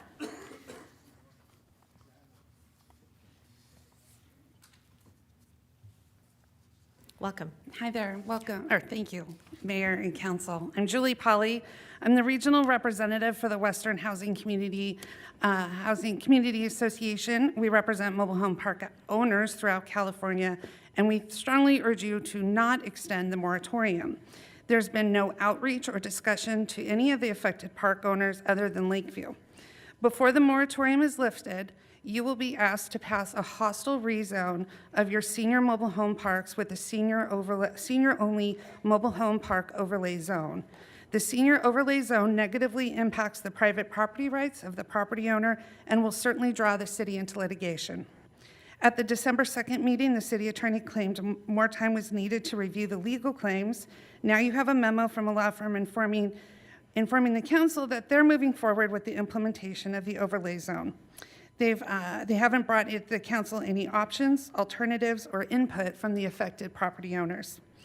Senior mobile home parks already can have up to 20% of non-senior residents per federal law. Seniors are already living amongst younger families. You don't meet the legal standard to pass an urgency ordinance by finding a current and imminent threat to public health, safety, or welfare. The possibility of a family moving next door to a senior isn't a threat of any sort, and it's an abuse of the city's police powers. To demonstrate how much of a non-event this is, one of the city's parks that's listed as senior only is actually converted 20 years ago. So families have been living there for 20 years, unbeknownst to your housing staff. The stated reason for the moratorium is to protect the reduction of senior housing, and this is silly. Seniors will continue to live in their homes and enjoy the most stringent eviction protections of any tenant in California. The housing options will continue to be available to seniors, and your rent control ordinance assures that they won't be priced out. And it isn't a zero-sum result, as the findings of the extension indicate. Families that are low income, with children attending school, or having someone in their family with a disability provide significant hurdles to find suitable, affordable housing for them as well. Why can't a mobile home park be a solution for them, just as they are for seniors? Both seniors and families find mobile home park living a lifestyle, and it's compatible for both. In closing, please do not extend the moratorium. Diffuse the panic. It sounds like the offending park has given an indication they're not going to change, so there's no reason to continue the moratorium and draw the city into costly litigation unnecessarily. Thank you. Thank you, Julie. Next up will be John Mosier, followed by Phil Perry, and then after that it will be Jenny Russo.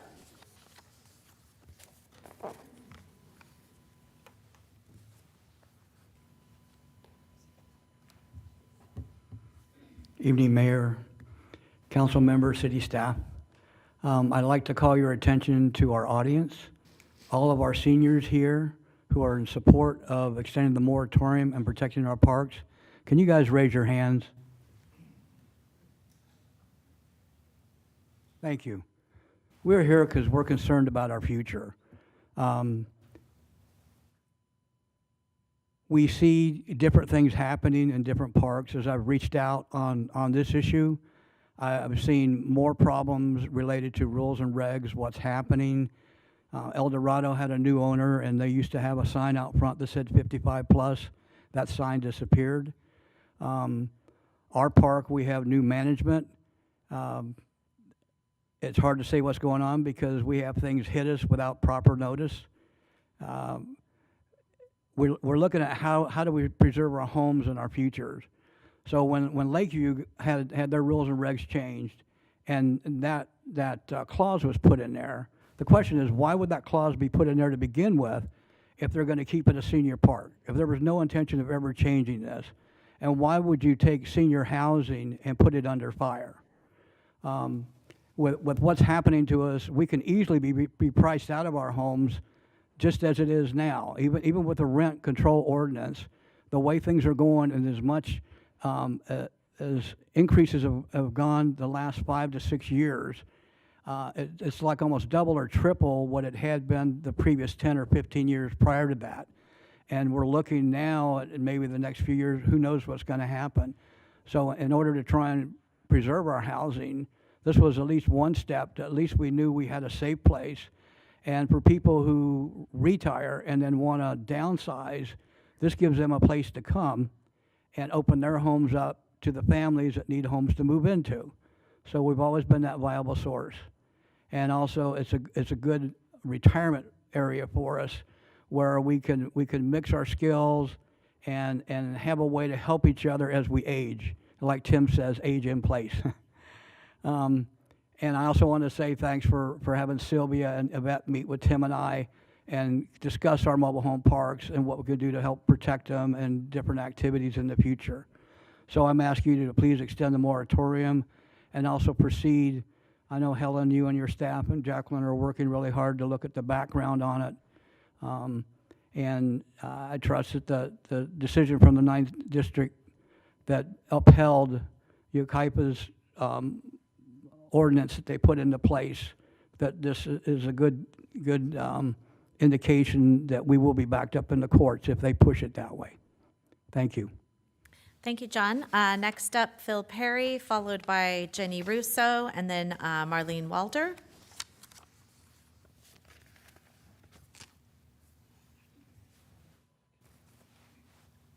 Hi, I'm Phil Perry. I live in El Dorado Park, and I can't speak about other parks because I haven't been in them, but there is no safe place for children in El Dorado Park.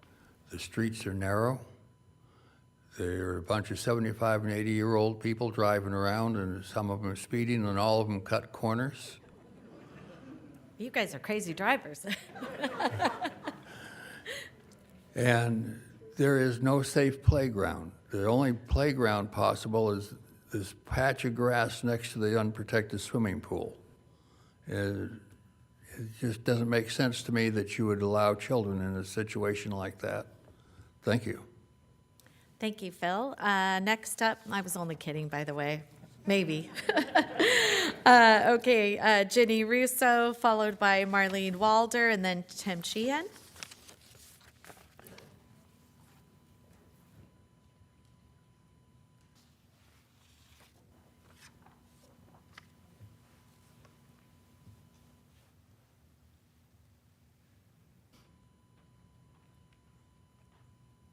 Yes, good evening. My name is Jenny Russo. I live in El Dorado Park about 26 years. I don't need the children go to on aid at all because the children just throw away this, throw away that. And sometimes I don't live in the house and the kid throw away damage in my house. I never know. And when you come to my aid, you will know it. Senior need to be quiet, and some people get sick. They don't want to hear about children make a lot of noise at all.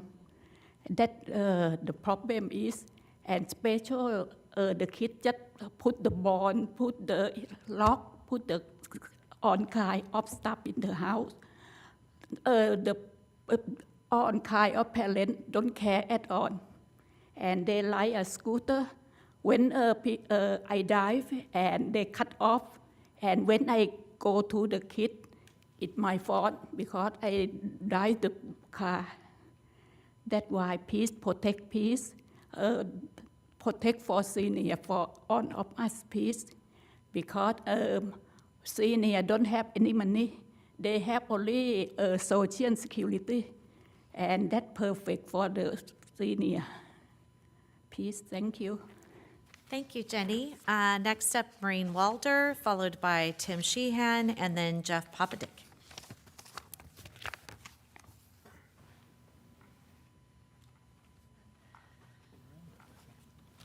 Hello, Madam Mayor, council members, staff, and audience. I've lived in our park almost 40 years now. And I have seen different moratoriums come on and go by, and park owners don't really follow them. My biggest one is when I moved in, we were 3 months a family park for the purpose of the state. And then they got permission to go back to being only a senior park. One of the reasons was there's no children's play area, the streets aren't wide enough. There were other issues also because everyone in the park at that time was only seniors. It wasn't No, they were 55 and above because we were not ADA approved for being strictly a senior park. Since that time, we lost the 11 families that moved in the 3-month period, and all of a sudden, we're getting back to this 20% or 25%, and they do that so that they have talked about, anyway, even our park, of making it back to a family park. There's no play area. The swimming pool, I was to tell you that the senior residents don't want it full of children.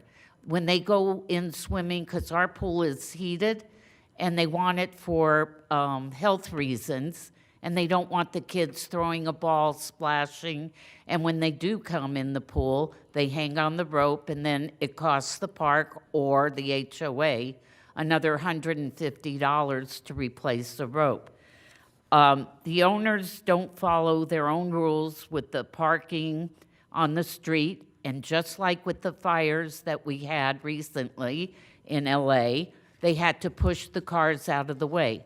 The fire department has said multiple times that the residents keep pulling their vehicles on both sides of the street, and they're not wide enough. And to turn it into a senior park, we have kids now riding their skateboards, their bicycles, and like Phil said back there, they're not the best drivers coming into the park who aren't part of the park. They don't follow the 15 rule, and they are the younger people. I mean, my neighbor pulls in and pulls out, and whoa, everyone moves away from it, and he's not of age.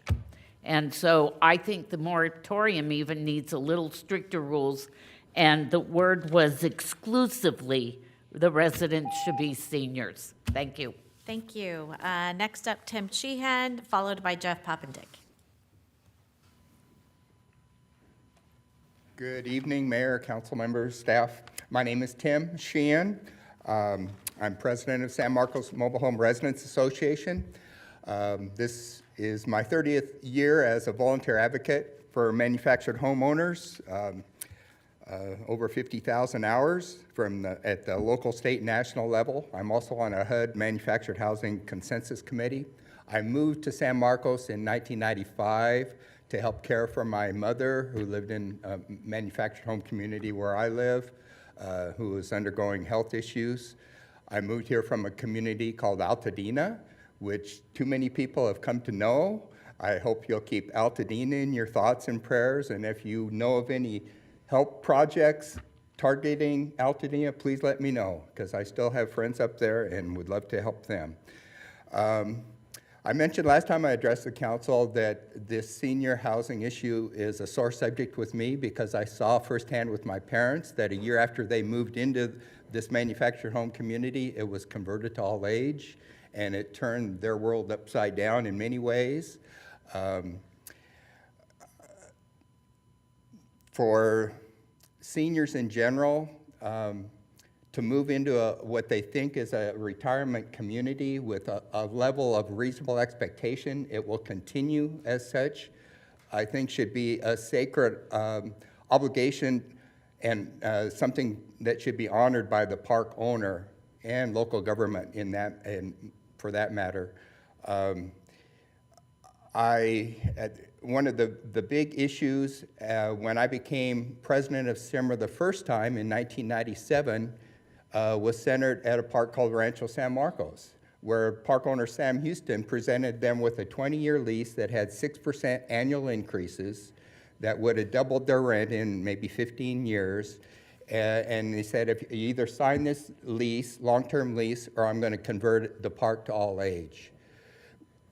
SIMRA encouraged them not to sign the lease. We were confident because of the recent passage of Prop T in 1996 that was voted in by the people of San Marcos that gave a requirement of park owners to get support of the residents before making any rule changes, that we had something to hang our hat on to protect those homeowners. And it was so agonizing as an advocate for the seniors, and that's why I became a volunteer advocate to help serve the seniors and the veterans, to see that we didn't have enough ammunition to enforce that ordinance, that I hope this time around we'll see that these contractual rights, if nothing else, should be honored, and these seniors should be protected. It means more to them to keep their community protected than if the common areas were closed down and shut down completely. So please protect these seniors. We owe a debt of obligation and service to them. Thank you. Thank you, Tim. Next up, Jeff Poppendiek.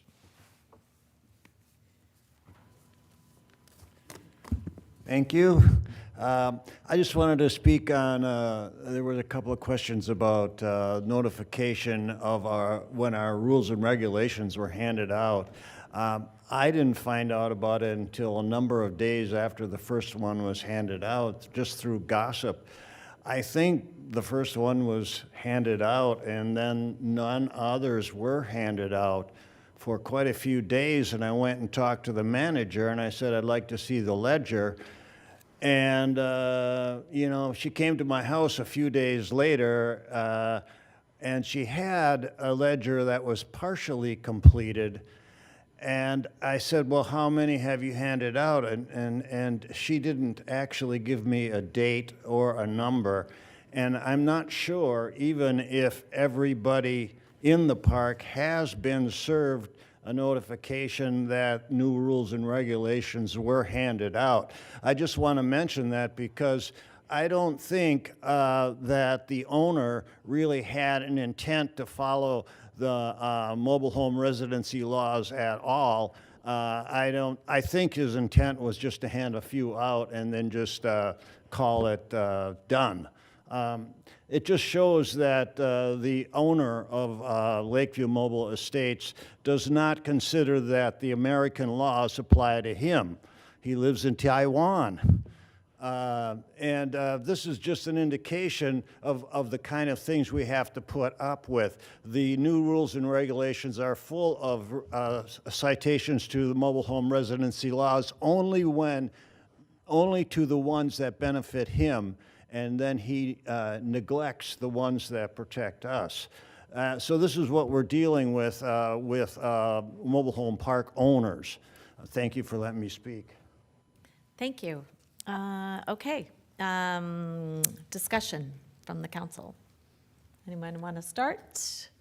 I have just a couple of questions, Yes, Mayor. Councilmember Musgrove. So this is a 10-month moratorium, is that correct, Madam City Attorney?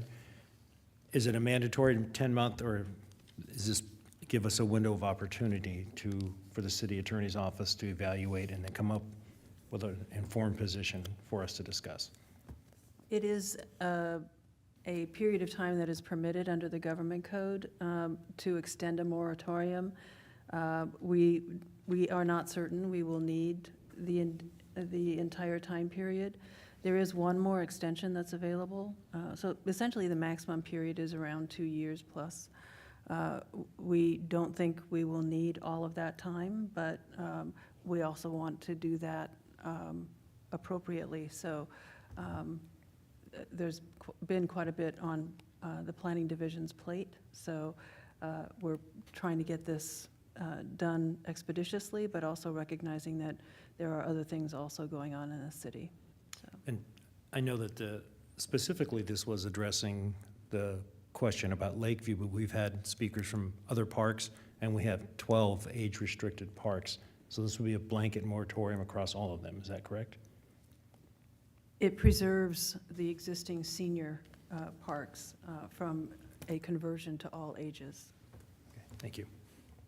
And, you know, being schooled by the WMA rep is one thing, but the council does understand that under the federal definitions, a senior park can have up to 20% of families in them. So we are aware of that, and we're not trying to create an entirely exclusive senior zone. Right. And that 20% does not factor in those who might not meet the age requirement, but are there as assistants. Caretakers. Exactly. That's Okay, correct. thank you. So just for clarification of that, we will not be breaking any federal law with any action that we are taking here as a city. That is We will correct. still be following the law. I just wanted to clarify that. Yes, Councilmember Snella. Yeah, thank you, Mayor. Yeah, I would I want to thank the speakers and thank everybody that came out tonight. I know that the SIMRA group, I see a lot of SIMRA stickers out there, was once very mighty in town, and I know through COVID and everything else, it kind of lost a little bit of its steam, but I can see tonight it's becoming abundantly clear that you guys are back in action, and I would encourage you to continue to stay involved and even get further organized, because I think it'll really help our senior citizens in San Marcos, and especially those that live in mobile homes. I have a mom that lives here in San Marcos in a 55 and up community, and so I'm a little bit familiar with at least the level of expectation that she and the folks that are here tonight have when they move into a senior neighborhood. They have that expectation that it's going to be maintained as a senior neighborhood. So it's a very serious, complex and serious issue that I think is going to have to be worked out in a legal matter. So that's going to take time. And so passing this moratorium for up to 10 months, hopefully it doesn't take that long, but if it takes that long, then let's do the work and let's do it right and protect our seniors. And so I'm very supportive of adopting the ordinance tonight. And it is 10 months and 15 days, so. And Deputy Mayor, my apologies for calling you council member. Hey, well, I did have it in black pen, so now I've got my blue pen. I'm good. Anyway, Councilmember Nunez, did you have some comments? Thank you, Mayor. Yes. I'm not going to reiterate what our Deputy Mayor just said, but I'm very encouraged by the participation that I see tonight from our seniors. So thank you for being here and voicing your concerns. This is a matter that I'm supporting as well. And I have to tell you, I'm really encouraged because this is an issue that impacts all of us and all of our city. And so I am encouraged that you're here voicing your concerns. And I am supportive of making sure that as a council, we do what we can to protect the homes that we do have that are affordable. And so thank you for voicing your concerns. And this is a very delicate issue. And I'm sure we're going to be needing you back here. So we'll continue to address these issues. So thank you. Councilmember LeBlanc. Thank you all for being here, and I'd just like to chime in as well and say that this is a very nuanced issue and we definitely need time, and I'm also in support of this, and I want to protect our seniors and the rights that you have to be able to afford to live in this great city. So one of the things that I would like to say is that, rushing through things, to Deputy Mayor Sinella's, I have to get used to it, comments, it does take some time to get things right. And we definitely don't want to rush it, miss something. I think it's really important that we protect our ordinance first and foremost to the best of our ability. And so making sure that we are following every part of that, when the citizens of San Marcos voted for that was our cue to make sure that we followed it. So we are going to follow the ordinance. We are going to do what it takes to make sure we take the time to fully vet this. I mean, December 2nd and then the holidays, it just didn't seem like the timing was very good for us to be able to do all that we needed to do. So we're going to take the time, whatever that time is, and I feel very confident. I mean, Helen has been our city attorney for a very long time, and she keeps us out of trouble and she keeps us on task. So we will be making sure that we are doing everything that we can to protect our community and the folks that live in it. And with that, I'd like to close the public hearing. That's my motion. Do I have a second? Second. Okay, motion and a second. All in favor? Aye. Aye. Any noes? Seeing none, then I would make a motion that we approve the urgency ordinance. Let's just go through it. Ordinance 2025-1556, extending the interim urgency ordinance imposing a temporary citywide moratorium on the conversion change of any mobile home park occupied primarily or exclusively by residents aged 55 or older to a mobile home park, allowing residents of all ages for a period of 10 months and 15 days pursuant to California Government Code Section 658, 58A, and I do want to add one thing that, just as a side note, we will follow the federal law, as we stated earlier. Then the other part of that is item number 2, which is approve resolution 2025-9401, holding proposed mobile home park changes from housing for older persons to housing for all ages in abeyance, pending completion of a full city review, it says city review, and evaluation on the impacts of such proposed changes. Do I have a second? Second. All right, we have a motion and a second. All in favor? Aye. Any noes? Seeing none, motion passes unanimously. Right? Okay, next up is, our reports. Sandag, and if you don't want to stay for this part, I won't be offended. If you'd like to, well, This would then be a you're great welcome. time to escape. I'll bet, it's past my bedtime.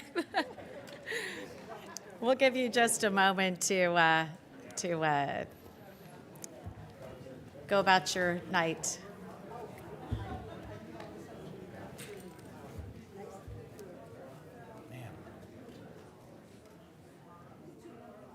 Oh, did we have public? Okay. I was like, oh, shoot, I didn't think we had any. I didn't say anything. Sorry. When he asked for a show of hands, I know, that was actually the smartest thing I've ever said. I don't know, it was a good move. I like that Mosier guy. He's pretty sharp, isn't he? That was We had to put him on honestly- traffic. She's gonna be pissed, but you know what? You fucked yourself up. I literally was like, I know. because I was going to put her.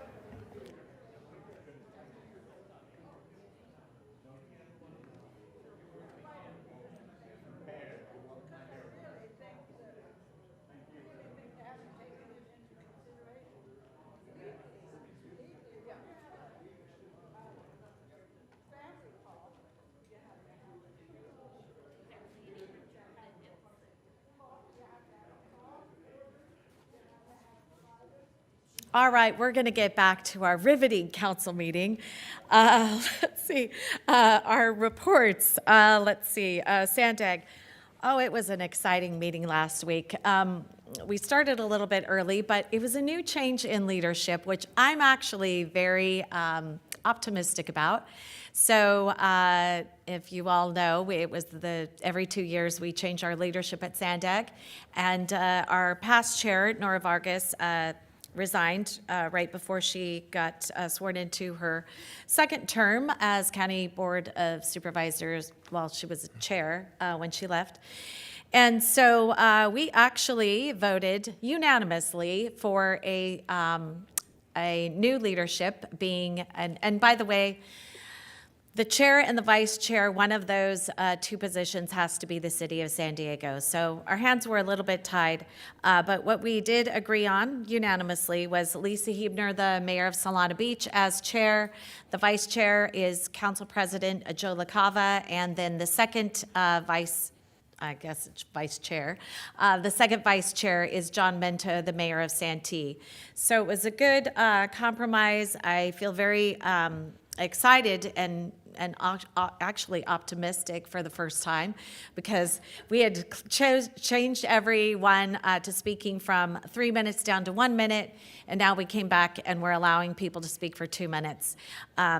That was something that the chair arbitrarily did previously, and I was totally not in favor of that. Whether someone opposes you or not, I just think cutting them down to 1 minute, and then oftentimes interrupting them during that 1 minute was really something that I could never get on board with. So we're back to, I'm hoping, a new day at Sandag, so I'm cautiously optimistic.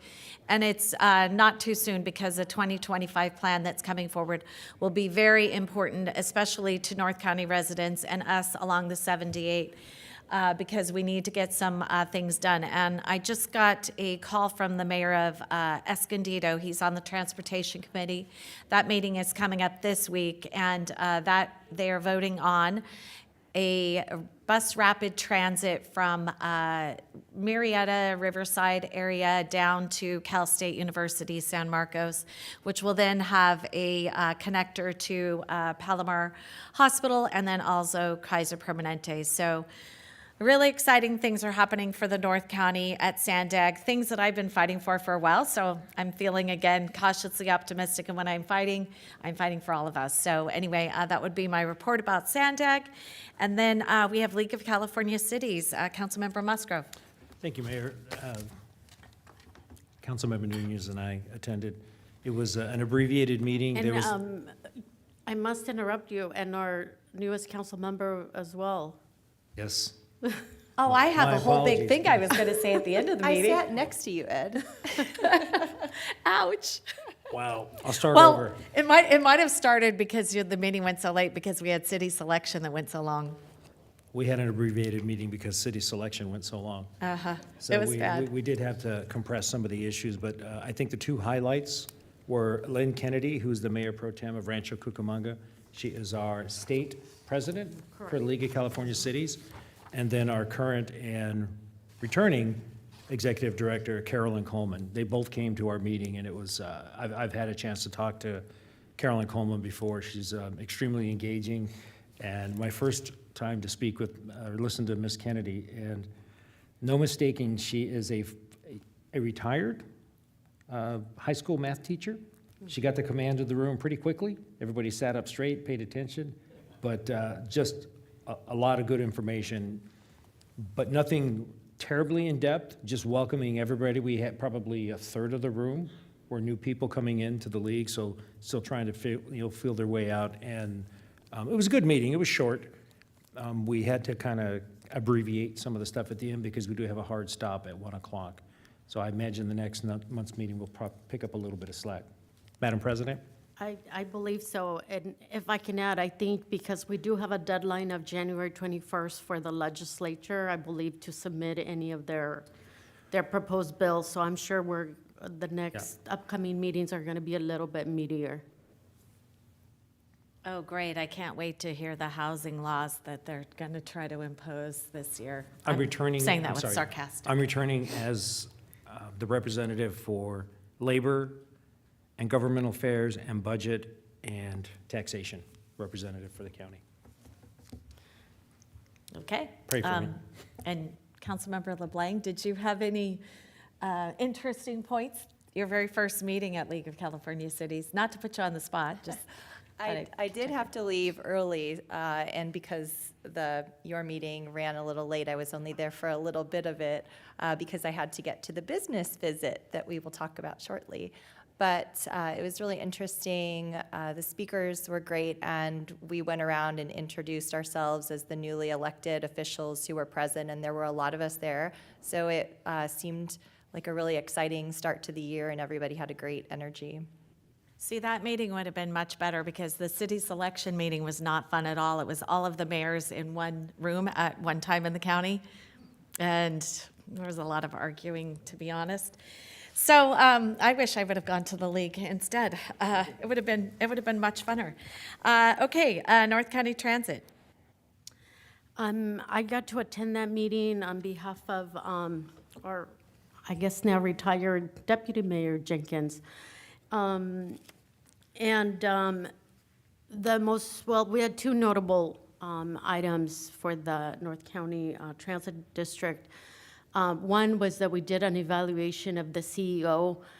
He is new. He was hired, I believe, in March of last year, if I remember correctly. So it hasn't been a full year, but the board did decide to go ahead and proceed and do his evaluation at the end of last year. So committee was formed to do the evaluation, and I have to say, not having been at most of the meetings, it was really encouraging to see how highly everybody spoke of the CEO and how many changes he's already implemented So it seemed like he's doing a really great job. So we were all very supportive of, and he got glowing reviews. So that was really encouraging to see. And it seems like they're on track to making some very significant updates. So it'll be interesting to see. I did also get to hear a little bit of an update. We have the NCTD Plus program that we are piloting here in the city. And First so one, it's, yeah. yes, so it sounds like that's also going very well. And there's a lot of interest. I did hear that we definitely want to expand it. The other cities want to have the same program. And so I'm hearing very positive things about it. Well, being that I was working on that before I got elected as mayor since 2017, really glad that it finally did launch last year. And actually, I don't know if you remember this, but the program today is actually expanded from when they first launched, and it actually has been going very well. And now I'm seeing the little bus all around, and so it's great. You can all go online. There's an app for it, NCTD Plus. It's just a plus sign. But it really, and if you don't have a smartphone, it's okay. You can actually call a phone number. There's a phone number on the North County Transit website. But I'm glad to hear that they did say it was going well, and really excited to hear all of the ways that it can help us with both our climate action plan, but also with moving people around our city. Stopping, all the passenger cars whenever possible when people are inside the city. Let's see, North County Dispatch Joint Powers Authority, Councilmember Nunez, we just did that. If Sorry, I may, clean since energy. we do have a new representative, so the North County Transit District will obviously be having a meeting later on this month, so. Dispatch or North County Transit. The North County Sorry. Transit. Yes. So we'll have a meeting. Yes. Right, Yeah, this month. and we'll make sure you have that Yes. information. Yep. And for then the. dispatch, did you and have for the something? Sorry. We did not. We Okay. did, so actually, I reported on that at our last council meeting. But we do have a new representative, so our next meeting is scheduled for February 26th. Our meetings start at 10 o'clock, and we've been meeting in Oceanside in their council chambers. And so that concludes Okay. my All right. appointment, but I think you'll find it very rewarding, Councilmember LeBlanc, and especially seeing what's happening, the devastation in LA. You'll get to see up front obviously the very valuable individuals that we rely on keeping us safe and that are so responsive to our community. And Clean Energy Alliance. The first meeting of the month or the year is at the end of this month, and I've already sent notice to the CEO that Councilmember Nunez will be the primary and the deputy mayor will be the alternate. Awesome. Okay. Then City Council business visits. It happened yesterday. It was honestly one of the best ones at Stanbridge University. Councilmember LeBlanc and I went. Oh, look, they even let us cut a ribbon. They actually had sandwiches for us. And cake. I didn't get to stay for the cake because I had to leave after an hour. It was a long visit.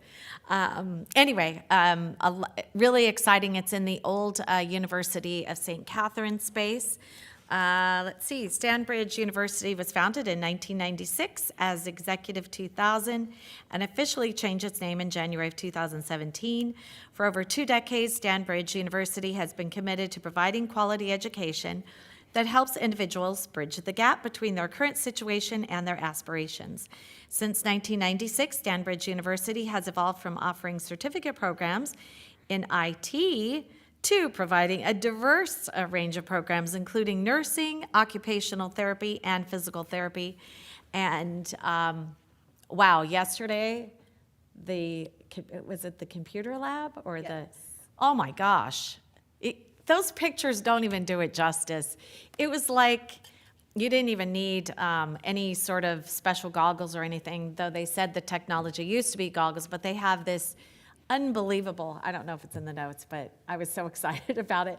We were just marveling. It was like this. They had a heart and a brain, and you literally had a little pin. You could make it come closer to you, and it literally seemed like it was like that.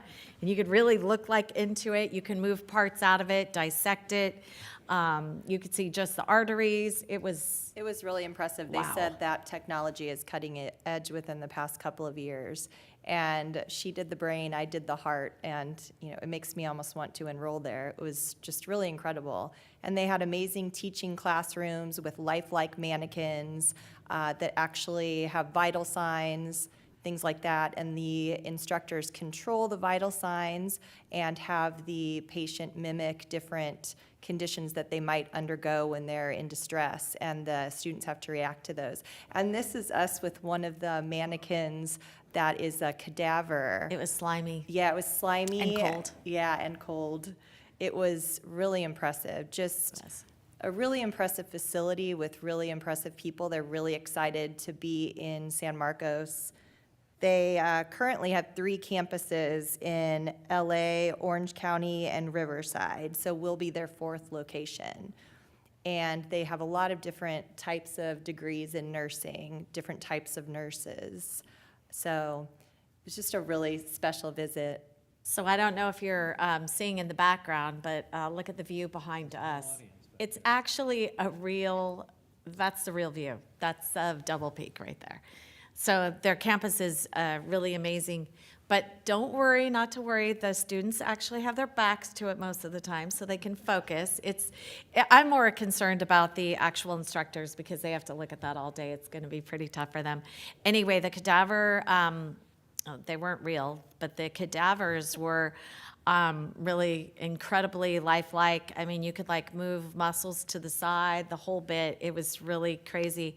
But the bottom left, the mannequin that's on there, they actually sweat. They have sweat glands, and they could sweat. And then also, I was like, what is that? And I didn't have my reading glasses on in my defense. But they actually had tear things so that they could actually make them, and they actually throw up too, which is crazy. And then you can pump their stomachs. I mean, it is the most lifelike, crazy stuff ever. And honestly, when I was looking at that cadaver right there, it was really too lifelike to really believe that you were looking at something that wasn't real. So anyway, it was fascinating. And I too was like, oh my gosh, this is so incredible that it's right here in the city. And with our going from just an education hub to also a healthcare hub, this just is right up the alley of what we really need in the city to offer that local talent to the businesses, to Kaiser Permanente. And then they also do, a lot of their staff likes to do their internships and whatnot and get their hours in their training right, pretty close to home. So it really is a local talent pool that's living here and then also working here. And they take a lot of pride in that too, partnering with the local healthcare facilities and making sure they hire from within the community. So it's just a really great asset and a really great space for them. So they're very excited, and we're very excited for us to come see the space. And they open in March or April, they said, is their first class. So they're all ready. They're ready to go. Oh, and by the way, these cadavers, you can't see it, but it's actually, they stay in cold water underneath the table that they're on right now. So it's really lifelike. Yeah. I mean, it really seems real. So anyway, fascinating visit, great asset for our community. Okay. So we have the 4-year RN at Cal State. We have Pima. Yes. We have Stanbridge. We have St. Augustine, and we have the 2-year RN program at Palomar College. Yep. We're just making the talent all right here in San Marcos. Medical training all around. Yeah. And, and then there's a lot of mental health parts of that as well. I think it's now I can't think of the name of it. Is it the FAST program or something like that? The accelerated program at CSU for mental health? I can't remember the name. Is it something like that? Anyway, it's an accelerated program at CSU, which is great too. So we're doing all aspects of healthcare, which is awesome. Okay, council commentary. I have a few things. once again, congratulations, Deputy Mayor. Did you have a few words you'd like to say? I was, I know it was a very busy. We had a lot going yeah, on. meeting. You should see this I'll keep it short, but I mess. just wanted to, because we kind of went through it pretty quickly, just Yeah. thank my colleagues first off, thank you, Mayor, for the appointment, and then thank my colleagues for the unanimous support.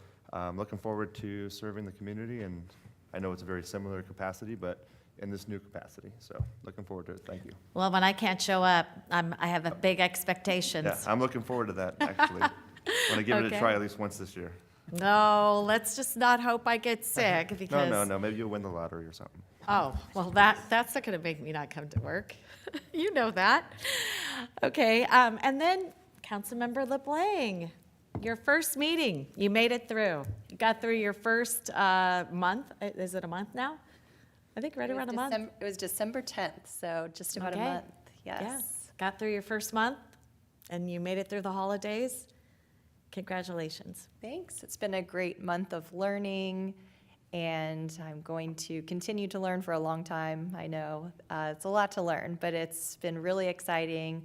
I got to go to a great business visit yesterday. They said it was the best first business visit that I could have had. They were so welcoming, and it's just been a great month. We have a great council, great staff, and it's just I'm just really honored. Every day I pinch myself, and I'm so happy that I was elected to this position. So thank you again. You have a league training session coming up as well? Yes, I do. Actually, in 2 weeks now, the League of California Cities, they have a mayor and council member academy for newly elected officials. So I'll be at that for 3 days up in Garden Grove. So that'll be, it's an intensive to help me learn a lot about just a lot of managing different types of relationships and understanding a lot of the behind-the-scenes things. Just some really interesting sessions that I've heard. It's a really great program, so I'm excited to attend that.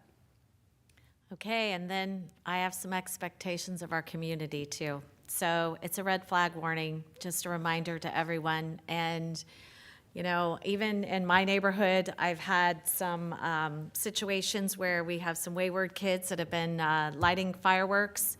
The worst thing you could possibly do, and a red flag warning. And I've been hearing a lot of those on social media. We got to get control of our community. We've got to make sure that people are keeping us safe and, you know, really respecting each one of us, because if reckless behavior is happening, it really does affect all of us. And, you know, I think about what could happen during the Cocos fire. 2/3 of our community was evacuated.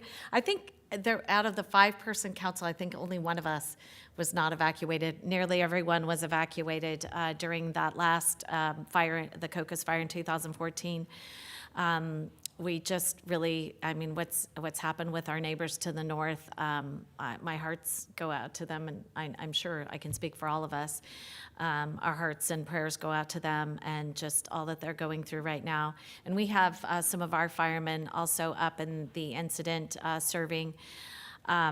We're praying for them as well, and just everyone, please be safe. Please evacuate when our wonderful sheriffs, and I see our captain in the back there, when our sheriffs come, and they do now a high-low when you need to evacuate. So, you know, the ones that you used to hear on television, I know that's funny, but that's what it sounds like. It's something different than what you've actually heard before. You need to make sure that you evacuate when you're asked to, and sign up for Genesis, and then also, is it watch duty? Is it watch duty? I get that kind of confused. Anyway, get on those 2 apps. They really are very beneficial. They'll let you know the latest information. I think it's Watch Duty that tells you. Is it Watch Duty? Am I saying that right? I thought it was Alert San Diego. Is that the success? No, it's a little bit different. It tells you actually what aircraft is out, if they're fighting it by aerial support. So, and then just for our residents, we did also have, last year, we collaborated with Vallecito's Water District, and then also CAL FIRE, San Marcos City. And we now have a helipod. So It's really cool. If you didn't see that, I actually posted on my social media. It's really worth repeating again. And, so a helicopter comes up, it gives an alert, the pod fills up with water. It literally goes up and it sucks out the water in really quick time. I want to say it's 2 minutes or less or somewhere around there. And then it takes it away. So then you've got that extra shot of water in an emergency. So that's a North County asset. We are doing everything we can to keep our community safe. We had 3,200 wildfire inspections last year. We check every single hydrant every year. So we've got a lot of that we're doing that we don't always talk about. And we're probably just not talking enough about all of the things that we do because we do so much good work. And when I say we, I don't mean us as your city council. Yes, we're the face of our city, but our staff is working nonstop around the clock to keep our community safe. And, the love of community that our city has, from our staff to also our sheriff's department, and they're the ones that are going to need to evacuate if we did come to something like that. Let's just pray that doesn't happen, but just want to remind everyone at home, please be safe. Please make sure that you are not doing things that are a high risk during a red flag warning, because it's really important to keep all of us safe. So anything else from the rest of the council? All right, thank you. Yes, and with that, this meeting's adjourned. Well, we're going to. Oh, this meeting, the regular meeting, we're going back to closed session, so darn, I forgot about that. I'm sorry, Counselor.